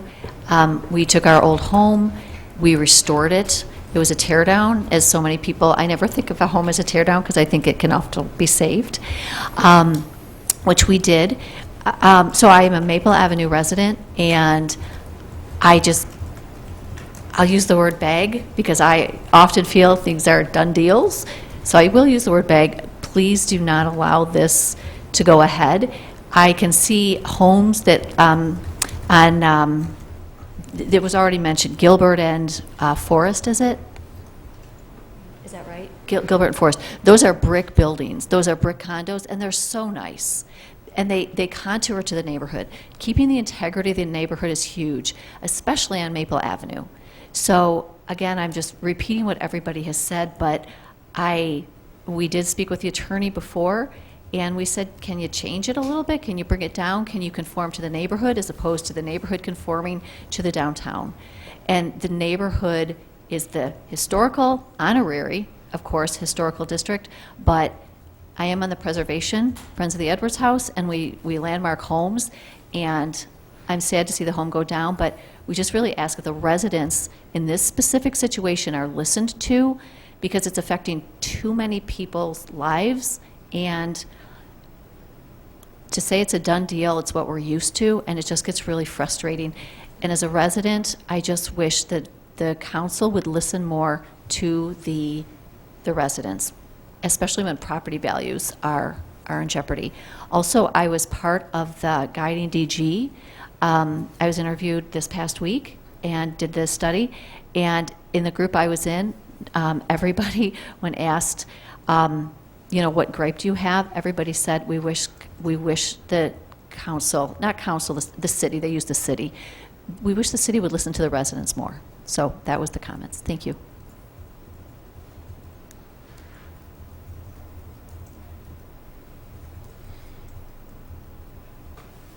Others?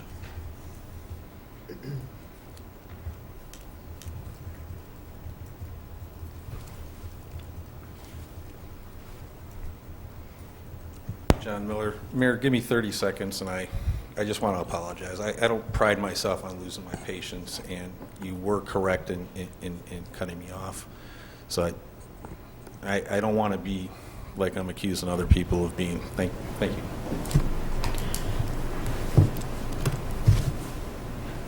Guys, John, I appreciate that. That's not the point.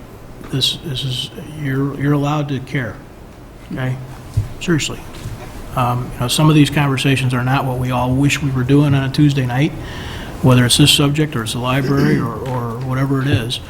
But you're allowed to care, and we appreciate you being here.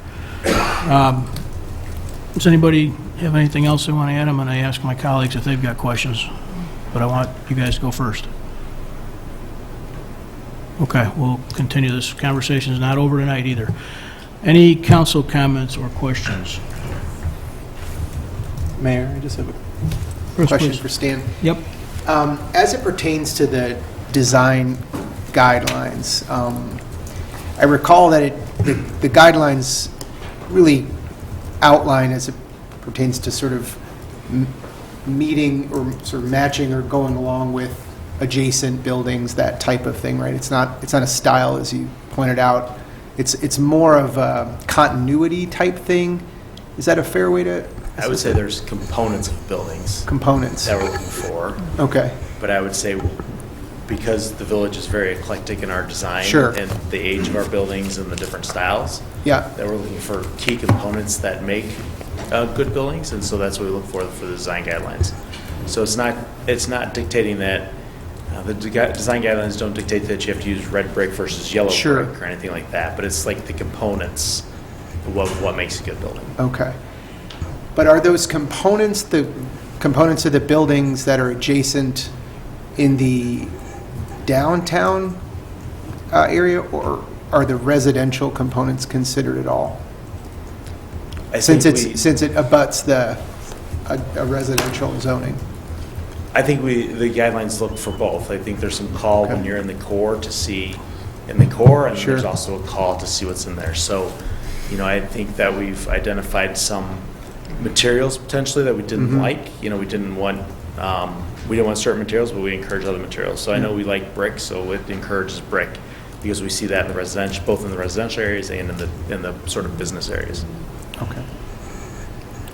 And in terms of the height of the building, this is you said I think it was 30 versus the max could be 36, is that correct? So it's proposed, this building under consideration is proposed to be 36 feet tall. 36.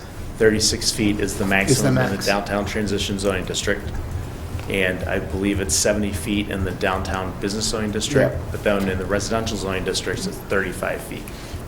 Okay. Okay, I think that's it for now. Others? Mike, go ahead. No questions. Just a quick comment. I'm obviously going to dig into this a lot more between now and when we vote.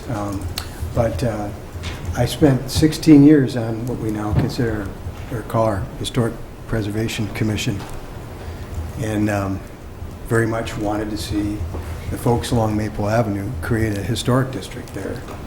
And that's still something that can be done. Unfortunately, it won't have anything to do with what's being considered tonight. But it seems to me, and I'm new to the council, well, relatively new, right, 10 months or so now.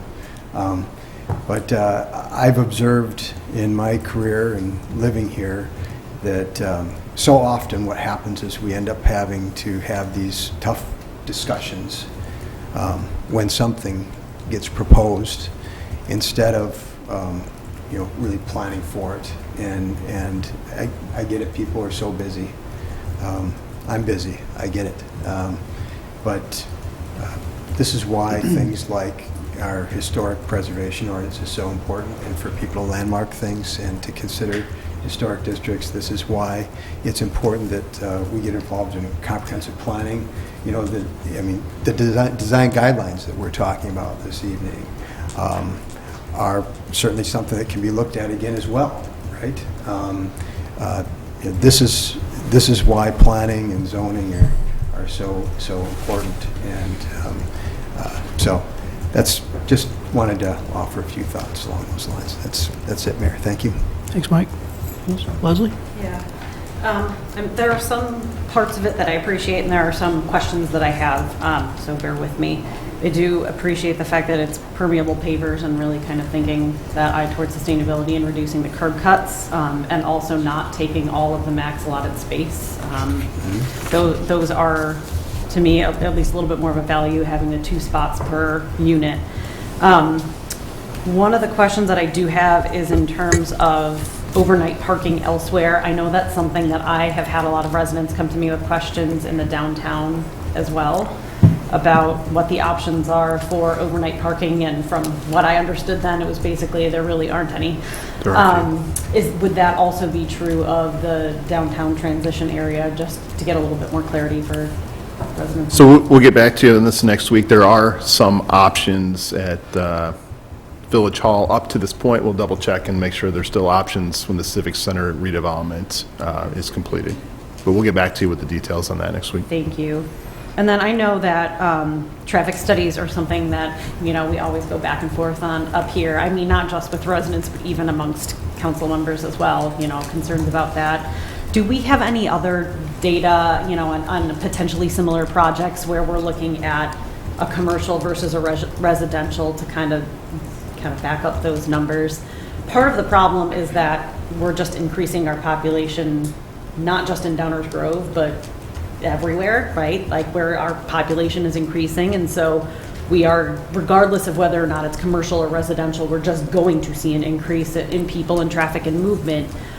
But it would be good to get an idea for, kind of where we are now in terms of those comparisons to see, we're going to expect probably more traffic, but what would it look like with a similar commercial building of a similar size versus what we would see with residential, so we can get kind of a little bit more apples to apples comparison there. I know another concern that came up is trees and visibility, and that's something that I feel like we talk about a lot up here and really do try and push for as much as possible. I know we do a lot of the arborvitaes because they start tall, right, and they get tall. But just thinking about any other, I don't know if there's any other canopy cover, or is it going to impact any of the trees that are kind of in the surrounding neighborhood? Just want to get an idea for if we think that some of those are going to be impacted so that we can make a better decision there. I think that is all I have for now. We'll Thank get you. all those answered next week. Oh, and then the other one I just wanted to make a comment is that I do empathize with the residents suggesting that maybe, I know we don't direct architectural design, but it would be nice to see it be a little bit less dramatic and drastic, right? That brick plus the dark colors is a little bit rough of a combination, and I would not be opposed to seeing if there were any other options, even if we kind of kept the units the same, but at least making it look a little bit more like it fit in with the neighborhood. That's all I've got. Thank you. Thank you. Anyone else? Is the only representative legal counsel? Is that the only representative right now here? I'm here. Yeah. You're the attorney, right? I am, yes. So no offense to attorneys. But I had some things, Sure. picking up off of what Leslie said, that honestly, I'm not, I'll put them out there. Okay. But one thing about a special use is a special use can be conditioned by this body with certain things. So I'll give you an example that doesn't apply here. Every drive-through in town is a special use. So you could say that a special use on Ogden Avenue with a drive-through, we might limit the hours of operation because it was adjacent to a residential neighborhood. We can put conditions on things. The conditions have to be tied in some way to ameliorating the impacts of that development that are different than the impacts of a similar development elsewhere. It's a little technical, but the point is, I had a few things that I wanted to talk about, and I would have hoped that they were more discussionary tonight. Sure. So, I'm disappointed by that.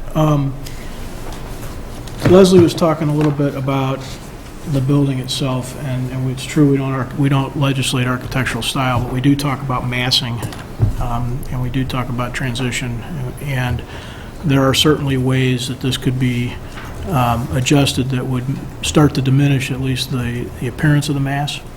When we were talking about, at the risk of opening up a can of worms, when we were talking about Marquee, we made some similar comments, and there were some adjustments made. They may not have been enough, but they were adjustments. In particular, as I look at these drawings, Mike, no laughing at me, but the two largest units are the top floor units. They also are at sort of the top of the visible massing, and they could easily be slightly reduced to create some step back on that upper level, which would have an effect on the mass feel for neighbors. I think we can do better than what we're doing right here as it relates to this massing question, and I'd like to see somebody give that some thought and some effort.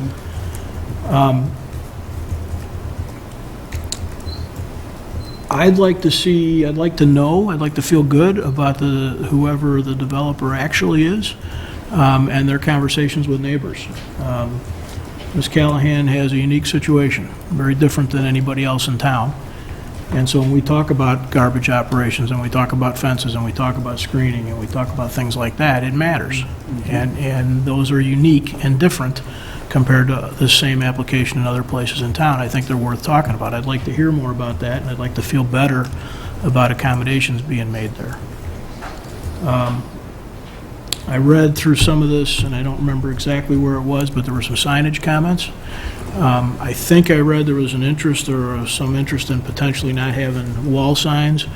I know that's, again, a challenge. It's a residential neighborhood immediately adjacent, so lighted signs are tough. I'd like to at least hear the developer talk about whether they'd consider that.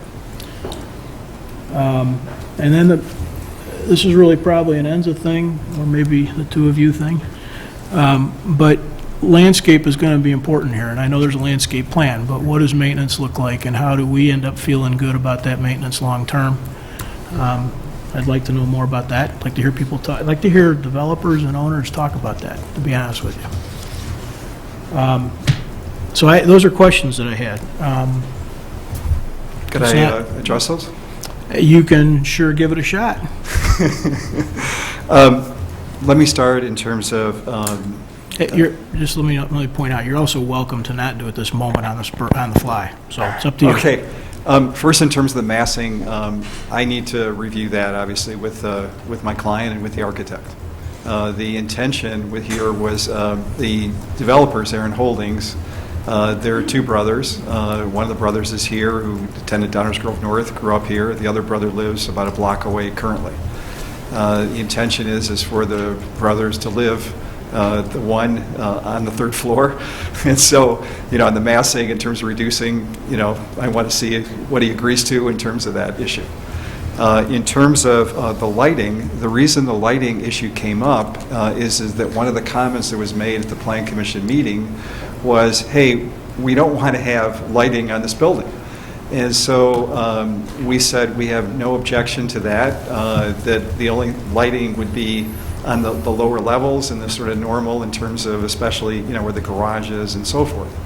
And so we did agree to a condition, and that was part of the motion that was there, and we fully, agree with that and accept that. In terms of landscaping, I did, before we filed, I did communicate, and I'm sorry that I didn't have the opportunity to speak with Ms. Callahan beforehand on the other side, but I did speak with the neighbor on the east side, not directly, but through the attorney. I forwarded the plans and communicated them, and we do have landscaping, including arborvitae, planned there, as well as on the north side next to Ms. Callahan's property. In terms of the signage and the lighting, I think those are non-issues, and we're absolutely happy to have those as conditions, the same way we did in the Plan Commission.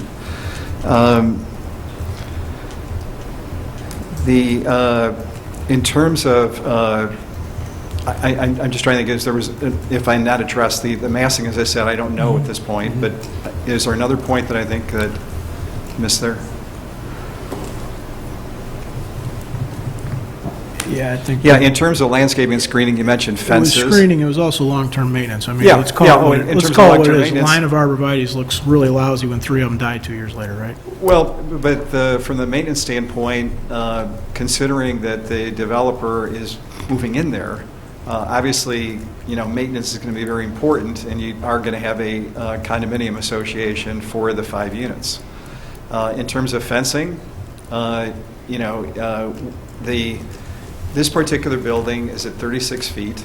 The other buildings at the residential are at 35. Directly across the street, Dash is at 66 or 70 feet. So it's substantially less than, from in that direction.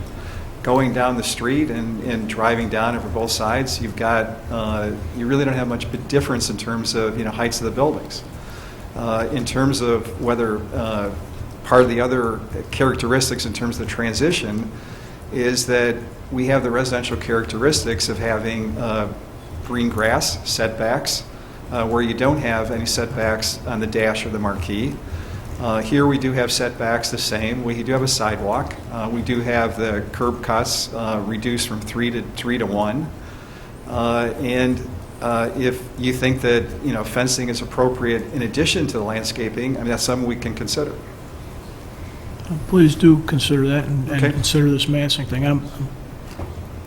I won't bore everybody. I'm pretty uniquely familiar with building heights, particularly old homes. I get the height thing, but there is definitely a mass issue, which is really what our ordinance talks about more than architectural style or individual height. So Right. give that some thought and talk that through. Okay, I appreciate that. Thank you, Ms. Ray. Anyone else? Chris, please. As Commissioner Davenport said, lot more to look at. Nothing for you, sir. Thank Oh, okay. you. Yeah, Thank you. I just feel compelled to make a comment as it pertains to these things being done deals. I think that's a misconception, and I do understand that feeling in some ways when maybe this is some of the first time these things are coming into your orbit.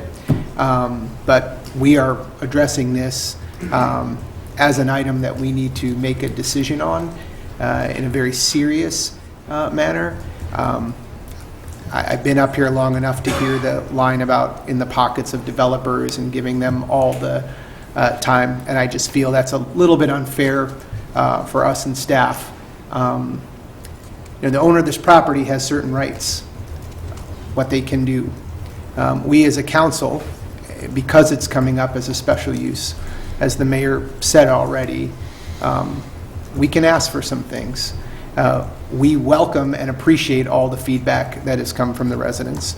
I think from my perspective, this being in transitional adds another layer of complexity because, as I was sort of alluding to in my questions, we are up against residential, a little different than some of the other projects that have come before us recently.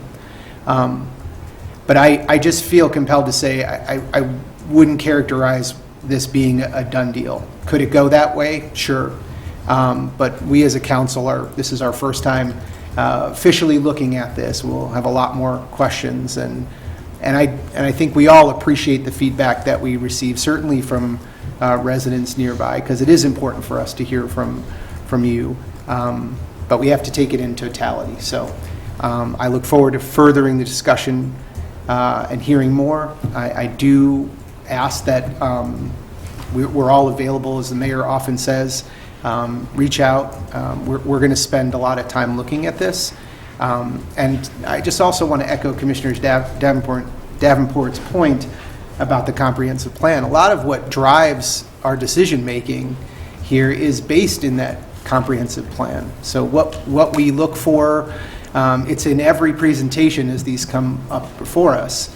Do they meet the standards of that? That comprehensive plan is a collection of the community's voice that we reference. So while we don't always have the opportunity to speak to everyone individually and get their feelings, that's sort of what the comprehensive plan serves as.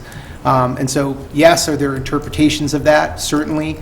It's part of our job to make sure we're doing it, interpreting it in the right way. But I think it's also a good reminder that as we do plan and as we're looking to revise that comprehensive plan, we hope to see and hear more feedback, because we are interested in figuring out what we may want to do and look how these things like our comprehensive plans and our standards look like moving forward.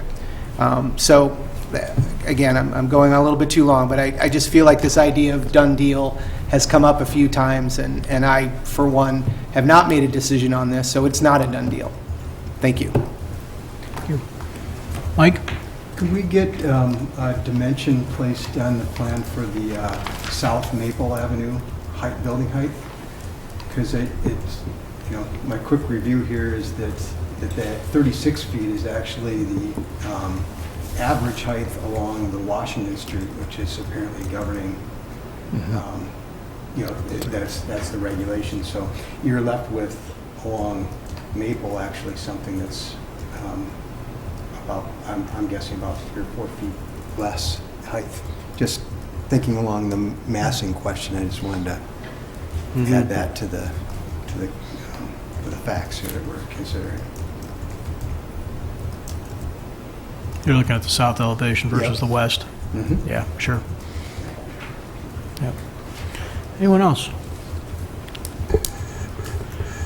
Do you guys have any questions about what you heard from us?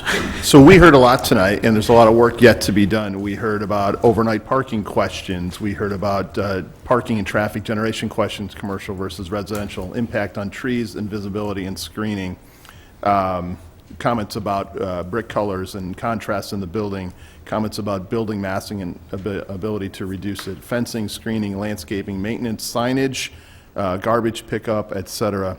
So that's a lot to work on. So what staff would like to do is have the opportunity to work with the petitioner between now and whenever the next meeting is to not only get answers to these questions, but to see if there's agreement on potential changes to the petitioner's plan and presentation to you. So for those following, we know it's important to the residents in this neighborhood.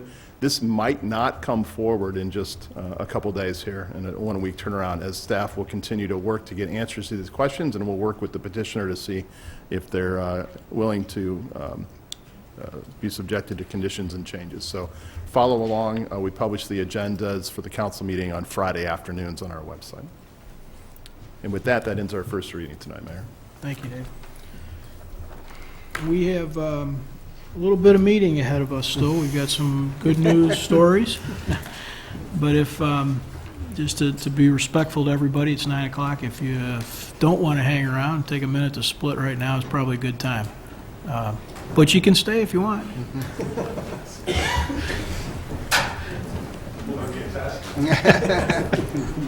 Thank you, guys.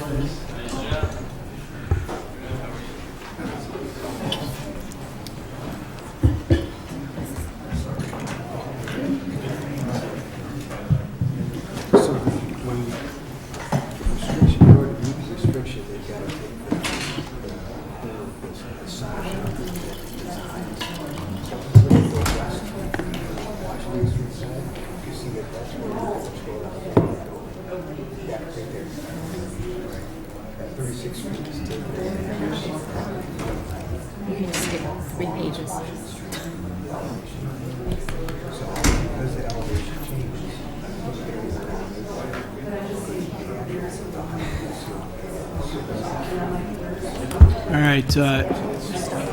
All right, guys, we're going to start back up here. So with that, Dave, back over to you. Yeah, we have a couple of reports on the manager's report. We had a pretty lengthy presentation of the FY23 budget closeout. I want to encourage everybody who's interested in this very good news item to go online and take a look at the presentation, but I'll do a shortened overview of this. The village council members have received updates on this already.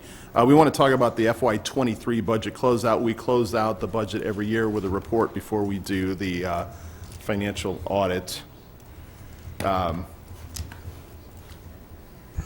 My speedy presentation is not going as speedily as I thought it would. So we're having some technical difficulty. There we go. That's several advanced. Oh, there we go. We're more like a well-oiled machine here tonight. So, just a couple of things. We want to go through some revenue estimates and expense estimates and really talk about how we close out the year with some really good news. We started, remember, way back in 22 with the review of the budget. It was a sustainable budget with revenues a little bit greater than expenses with no increase in the total property tax. We then revisited the FY23 budget when we prepared the 24 budget, and the council weighed down on some good news then and directed us to take some of the money that seemed to be in our favor and move it, according to our long-range plan, into the capital fund and into the debt service fund, which is paying off the bonds on the Civic Center project. So we went ahead and are following that council direction. As far as our general fund goes, revenues are up about 9% compared to the budget. That's good news. This slide will show you that our major revenue sources, including sales tax and income tax, are up significantly to the budget. They actually finished the year quite strong, which is why the revenue projections are even better now than they were just a few months ago. On the expense side, we have done a great job of controlling expenses. It's sort of how we roll. And even when you take into consideration the transfers that the council already directed, we're keeping expenses very close to the original budget amounts. So we find ourselves with some significant money at the end of the year that we now can move to our areas of demonstrated financial need and into areas that set us up for financial success not only in 2024 but years beyond. These are the topics the council discussed over long-range planning. So with this good revenue performance, staff plans on transferring $4 million to other funds. $1.5 million to our risk fund. Remember, we are self-insured in risk, so if anything happens in that fund, it is this fund that pays for it. There is no insurance company that pays for the majority of those expenses. Same thing with the health fund, $1.5 million to the health fund and $1 million to the equipment replacement fund, which is where we replace mostly vehicles and equipment. We do recommend, and we plan on leaving $400,000 in our general fund pension stabilization fund. What this means for taxpayers is this smooths the impact on property taxes as the cost of pension contributions continue to go up. All this is great news. However, the way the budgeting laws work in the state of Illinois, it requires us to actually amend the budget.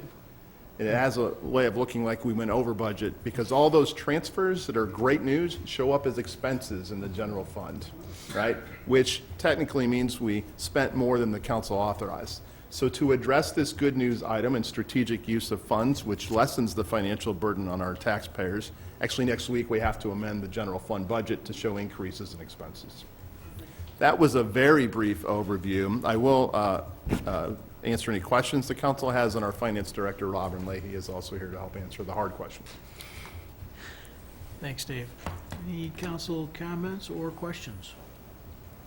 Chris, please. I don't have any questions. I think this is such great news. I wish there were more folks here to hear it there. But we'll communicate it. We'll get it out there. The key actions that we're taking using that additional revenue for the benefit of the village is outstanding. I'm repeating, but these are things that are important to me. Continuing that contribution to that pension smoothing, which helps chip away at our funding obligations. It's great to see, and we're going to hear a little bit from EDC and downtown, but see hotel taxes up and food and beverage continuing to go up.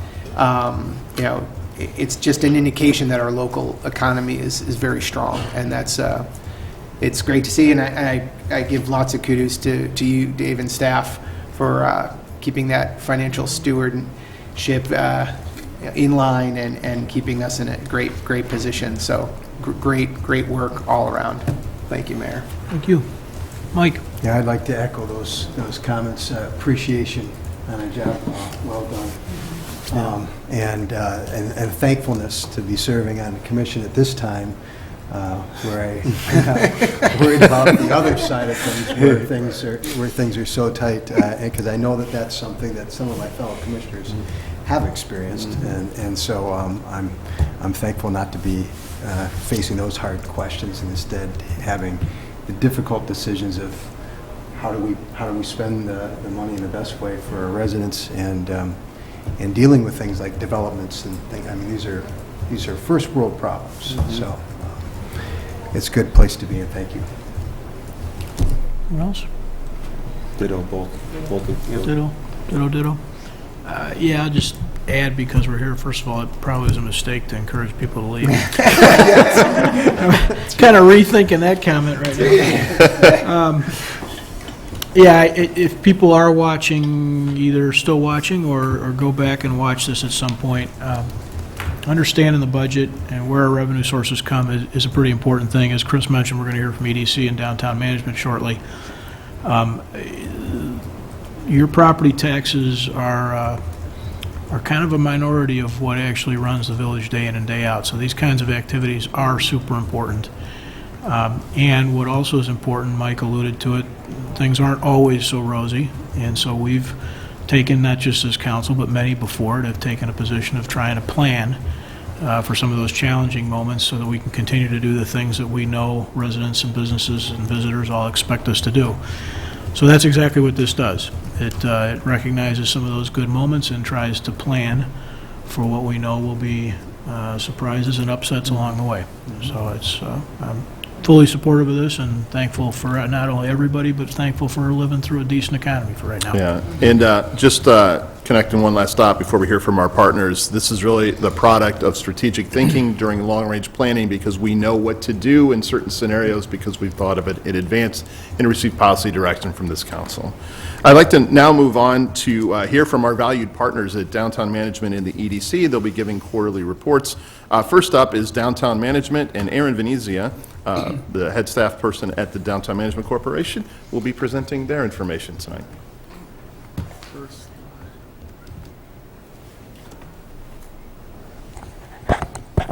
Good evening, Mayor and Council. My name is Aaron Venezia, and I'm the Executive Director for Downtown Downers Grove Management Corporation. Downtown Downers Grove, otherwise known as Special Service Area Number 11, is supported by the commercial property owners within the SSA and is home to approximately 280 businesses. We continue to maintain a first floor occupancy rate of 98%. From fourth quarter of 2023 until now, we've welcomed a handful of businesses. Costello Jewelry at 5117 Main, Luku Madness at 5129 Main, Signs in Love at 4927 Main, and Widler Architecture at 1009 Maple. We will soon welcome the following: 1126 at 5126 Main, Entourage at 5101 Main, and Vintage Charm at 5114 Main Street. Also new this year is a new page on our website, Downtown in the News. In addition to being a great spot to locate events happening in the downtown, available properties, and our business directory, we wanted to be able to highlight all the good news stories on our downtown businesses and downtown in general on our website. A brief recap from the 2023 holiday season. And looking at Placer AI, we saw more than 200,000 unique visitors with a total of more than 432,000 visits from November 24th to December 31st of 2023.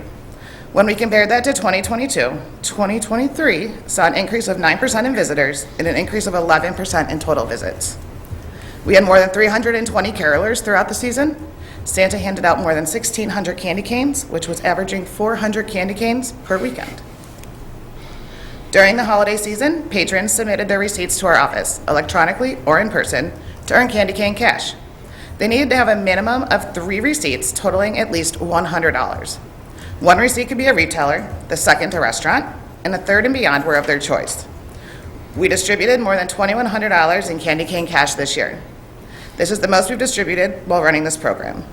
We already reimbursed nearly 80% of these. The Ice Festival was February 2nd through the 4th. We had 60 ice sculptures, including ice games sponsored by businesses and community groups. We were hoping for 30 degrees and partly cloudy that weekend, but instead we averaged 40 degrees and sunny for the weekend. Not the best temperatures for the sculptures or the carvings, but it was great for the people to watch the live carvings and walk around and enjoy the downtown. We did bring back the Friday night carving, and it was a huge hit. We had an increase of 10% in visitors to the downtown that weekend. Friday night, we had a live interview with Fox Chicago's 5 p.m. news, and ABC7 also highlighted the Ice Fest on their 10 p.m. news. This year, we swapped out the holiday photo op at the end of January, which is located in Pocket Park, for an 11.5-foot heart to help spread the love on Main Street. In March, we held our spring break downtown Downers Grove. A handful of downtown businesses highlighted different activities to keep kids of all ages busy that were in the area for spring break. We are currently running our flower scavenger hunt, and once the children find more than 15 of the 30-plus flowers hidden in the downtown business windows, they can go redeem a prize at the library. The adults can then email us the completed sheet, and they are then entered into a drawing for a $50 downtown Downers Grove gift card. It's a great reason to get out of the house in spring and explore downtown Downers Grove. Our amazing businesses, in addition to the previously mentioned events of first quarter 2024, have brought 318,500 unique visitors for a total of 936,200 visits to the downtown from January through March. It's an increase of approximately 25,000 visitors. Our annual Shop, Sip, and Stroll wine walk will be held on May 1st from 4:30 to 8:30 p.m. 350 tickets went on sale at 12 p.m. on April 3rd. They sold out in under 35 minutes. We have 25 wine stops and 2 snack stops. The ticket price provides the wine walk attendees to taste 15 one-ounce samples of wine. They will go home with a swag bag and a souvenir wine tumbler. If you are not one of the lucky ones to get a ticket, you can join the wait list. Friday Night Live will start on May 24th. The live entertainment will change weekly and will run through August 30th. with the exception of June 21st due to Rotary Grove Fest. We have a different band each week with a wide variety of genres. Make sure to stop by the Main Street train station before or after dinner on Fridays this summer for free live entertainment for all ages. We're happy to work with Grit 2 and Navigate Adolescence to help spread the word of Mental Health Awareness Month for the month of May to our downtown businesses. Downtown Downers Grove is also host to events that are sponsored by other organizations as well, 3 of which will start in May. The Indian Boundary YMCA Downtown Market begins Saturday, May 11th. The Downers Grove Park District Summer Concert Series starts May 21st, and the Moose Cruise Nights kick off on May 31st from 4 to 8. Another community favorite will be returning in June. We'll be kicking off our Loyal to Local program on June 3rd. Be rewarded for supporting local this summer, and you could win. We'll have a weekly drawing for a downtown gift card, and in September, we will do the grand prize drawing. The grand prize is made up of gift cards and items from all of the participating businesses. In 2023, we sold more than $45,000 in downtown Downers Grove gift cards. First quarter of 2024, we have sold just under $11,000, which is $2,000 more than at this point in 2023. These make great gifts, especially for the upcoming end-of-year teacher gifts, Mother's Day, Father's Day, and Coaches gifts. I look forward to seeing you all supporting and enjoying downtown this summer. Thank you. Thanks, Aaron. I just wanted to take a minute here of kind of personal privilege. Brian, if you'd give me just a second. We are supported, this village council and this village staff are supported by partner organizations throughout the community, whether it's the school districts, the park districts, or it's the downtown management and EDC. And that means more people. That means people. Those are all organizations. They have faces and names just like we do. And I wanted to just say thank you to Phil Stromberg. Phil is with us tonight. Phil has served on the Downtown Management Board in a leadership role for quite some time. And just like this organization or any of the others in town, I'm sure Phil wasn't planning on COVID, and Phil wasn't planning on, the various circus things that come to us. But he helped through it all. He served as a calm hand on a tiller, and there's been a lot of changes. We've wrapped up the TIF district downtown. The dining world has changed. The car shows have changed. Reconstructing that organization, sort of post-TIF, what that world looks like. And your village is much better for his service. And so I just want to say thank you, Phil. It's an important thing. So thank you. Thank you, Aaron, too. But thanks, Phil. Thank you for clearing out the room. All right, Brian, over to you.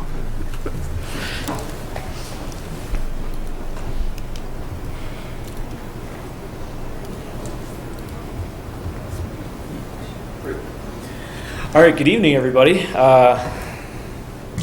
I would have actually may have taken offense if everybody got up to leave while I was starting to talk. So, but believe me, handled it fantastic. So, we've been very busy since the last time we met. I believe it was in November. Since that point in time, we've not only did we continue our launch of our Spark initiative, helping our small businesses here in Downers Grove, but along with that program, we helped administer a brand new round of funding for the Back to Business program with the state of Illinois.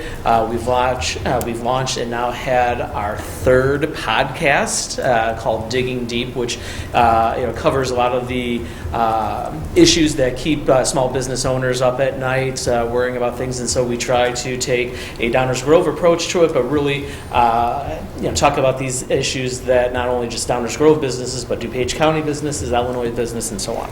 So if you haven't found that yet, be sure to find it, like it, and subscribe. I believe that's what I'm supposed to say. So.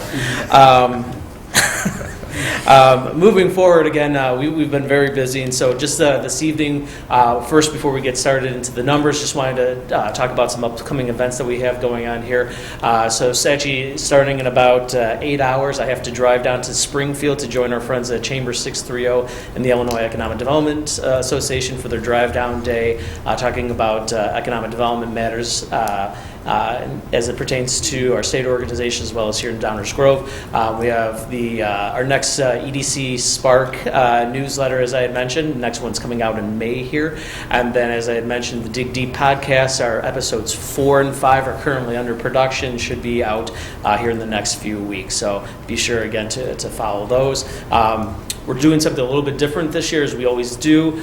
We have our annual broker event here that usually takes place in either October or November. We're taking a new approach to it, smaller groups, a little bit of that. So our first event with our brokers is coming up here in about 3 weeks. We're going to follow that up with another one in May, and then depending on how well those go, we will also have one in late summer as well. So you should all be receiving invites on that coming up here very shortly if you haven't already.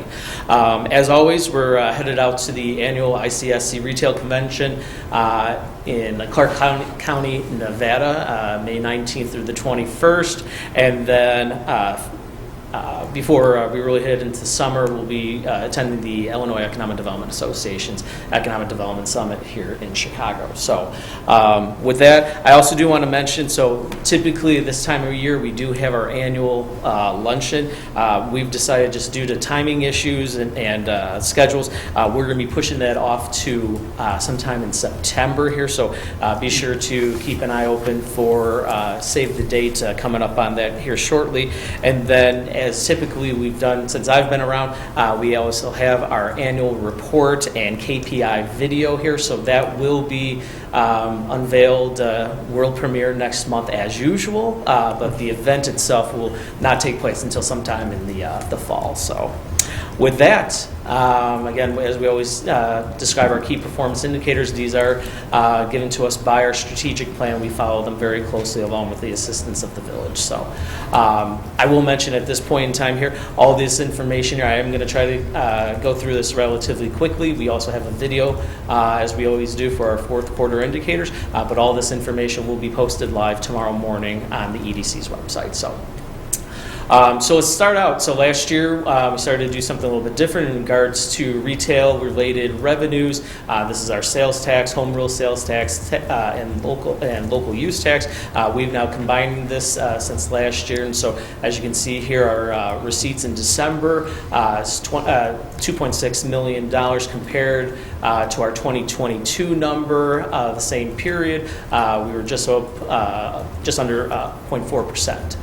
When we look at it from a quarter standpoint, so this is October, November, December of last year, we received about $7 million in that combined account, and comparative to 2022, up 0.3%. So again, as the village manager had indicated earlier, revenues within the village continue to be strong, as we see here on this chart here. Again, we were either met or exceeded in most cases throughout the year, that number. So again, very strong report back from us on that standpoint. As we start to break it out a little bit here, again, for comparative reasons, our municipal sales tax, $1.4 million in December. Compared to our neighbors, we did very well in considering that we do not have a major regional mall. So again, strong downtown, strong corridors, again, continue to do well for ourselves as well as our neighbors. From a quarter standpoint, our municipal sales tax, $4 million, just up under 1% year over year. Again, same chart, again, we either stay at trend or continue to improve. Non-home rule sales tax, we did have a slight slip, again, less than a 1/10% year over year. And again, comparative to the rest of our neighbors here, we are either performing, we are punching above our weight from that standpoint. Home rule sales tax on a quarterly basis, again, $2.5 million. Comparative year over year, we're at 1.1%. Again, you kind of see the chart for yourself. And then local use tax, we are looking into this a little bit more. We did have a slight slip, just about 9.5% year over year, with collections of about $208,000. It is somewhat of a mystery on all the things that go into these accounts, so there may be some reporting timing issues on this, but I know that we are looking at that. When you look at the quarter, again, kind of same story, about $500,000, just a little over that. Again, slipping year over year. Again, as you can kind of see, we're for the most part throughout the year, we are right there kind of on average. We did have a dip there in June, which again, we were kind of looking at. So. Food and beverage tax, though, again, coming back strong for December, $353,000, year over year, just up over 3%. And on a quarterly basis, again, up again, just under $1 million, 0.5% up over year. And that trend line, again, just continues to look good for us. As we move into our hotel tax, we had a very strong December, year over year, up over 5%, $50,000 collected. Where we did see a blip, and I can explain, we did some more digging into this, and we did expect this to happen. So for the quarter last year, we were down about 11%, and this coincides with the changing of flags of our Marriott up off of Butterfield Road. At that point in time in August, they changed from a Marriott to a limited service split flag as well as an extended stay. Those losses didn't actually start hitting until September and October, and again, is one of the reasons why the EDC took it upon ourselves to start a feasibility study and economic feasibility study for hotels, both in Downers Grove as in our region. So this is something that we want to continue to monitor, learn from, and understand, and what are those future development opportunities there, if there are some. So as you can see there, you can see exactly when that split happened in August, and then you kind of have the divergence of the lines there, kind of going out there for the rest of the year. Unemployment, Downers Grove continues to be have a very strong labor market, just under 3% for the month of December. Comparative to DuPage County, we're pretty darn close to it. So, and then now we move into our quarterly key performance indicators. So these are slightly different than what we had earlier. We did report on some of those quarterly, and then again, this is just kind of into the specifics as we have it on the quarterlies. So for Downers Grove, commercial occupancy rates, these are retail and restaurant spaces. Fourth quarter, just under 93% occupancy rate. For the county, 94, just over 94.5. So again, we continue to trend well with the rest of the county there. As you kind of see it, we did have a bit of a blip there in 23, but now we're seeing that starting to kind of rebound a little bit. In terms of industrial vacancy rates, we did have a number of larger buildings in the Ellsworth Business Park go vacant last year, changed hands in ownership, and so now they're in the process of backfilling theirs, though, so you will see a blip, an increase on our numbers there. Again, comparative-wise, we're still a very strong market in terms of industrial vacancy rates, as you can see there on the chart. Office vacancy, this continues to be somewhat of a bright spot for us. We are bucking the trend in terms of the east-west corridor compared to our neighbors. So overall vacancy rate of about 15.5%. The rest of the corridor is at about 21, 22%. And really this is driven by our group of Class A office owners there. A number of years ago, they spent a lot of money reinvesting back into the properties, re-amenitizing, and those losses that we did see in 18, 19, and 20, we're now starting to see a lot of those get backfilled there. So again, we continue to perform better than the rest of our corridor. And then lastly, we'll be getting more into this, as I had mentioned, regarding our annual key performance indicators. We will have this all in the video next month, but a couple of projects, a couple of things to kind of point out for the year. So as we've always done as part of the wins list in cooperation with the village, last year we had 49 permitted projects here in Downers Grove. All of those have to be completed in the calendar year, so if they were announced in 20 or 21, didn't get completed, those are the ones we're seeing. So of those 49 projects we recorded, we had about $133 million of investment of construction improvements within the village of Downers Grove. A new indicator as of last year, so we started to count projects. In 2022, we had 11 projects of about $28.5 million. For 2023, and again, we need to finalize just a little piece on the capital investment, but right now we can project out. We had 13 total projects last year, which we tracked about $32.5 million in capital investment.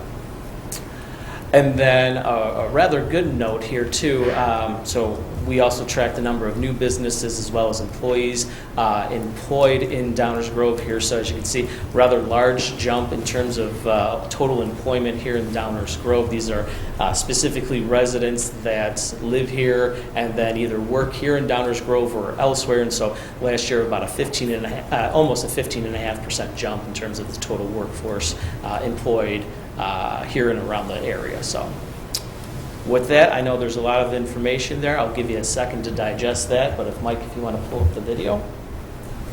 And again, the world premiere of the Q4 2023 KPI video.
I'd be happy to answer any questions.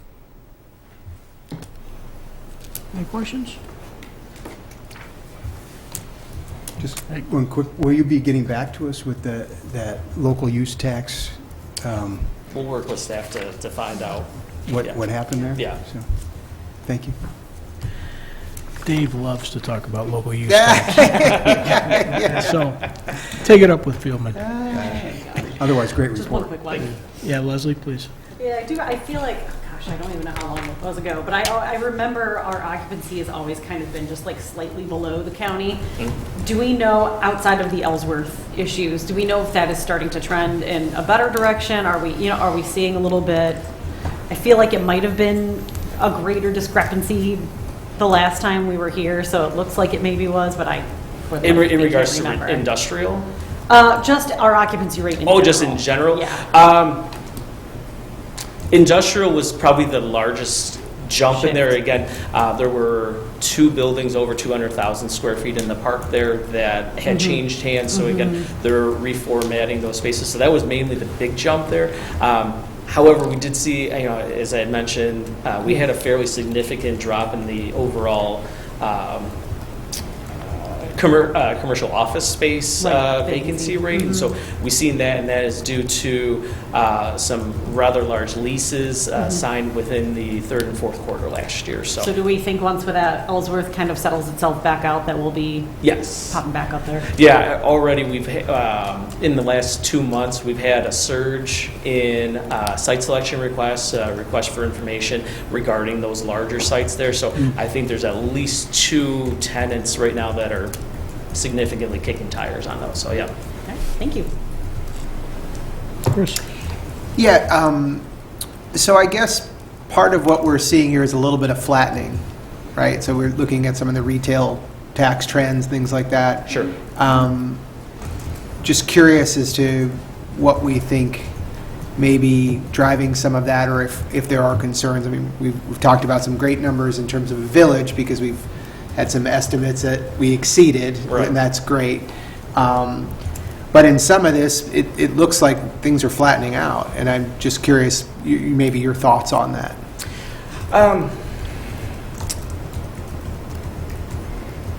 Flattening is, again, kind of the average, right? So I think we're a mature community in terms of that we haven't seen any large users enter into the area. So we're not seeing that large dip. We're also not seeing that large dip, negative, in that we've lost something. I think it's actually kind of a testament to our strength in that we did lose two rather large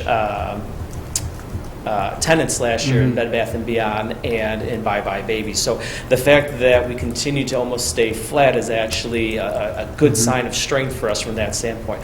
I know in working with those property owners right now, they're trying to backfill those, but again, it's a challenge of the times that we're in, and that everybody is right-sizing their spaces. Yep. Okay, great, thank you. Yep. What else? One of the reasons we take all these metrics and put so much effort into economic development is because, as we mentioned earlier when we were going through the budget adjustment, it's a huge portion of our day in and day out lives. The other thing is you have to look at a lot of different data points to try and determine what do we think is going on, because you can have one-off situations that happen and radically change those numbers. The hotel thing is a great example.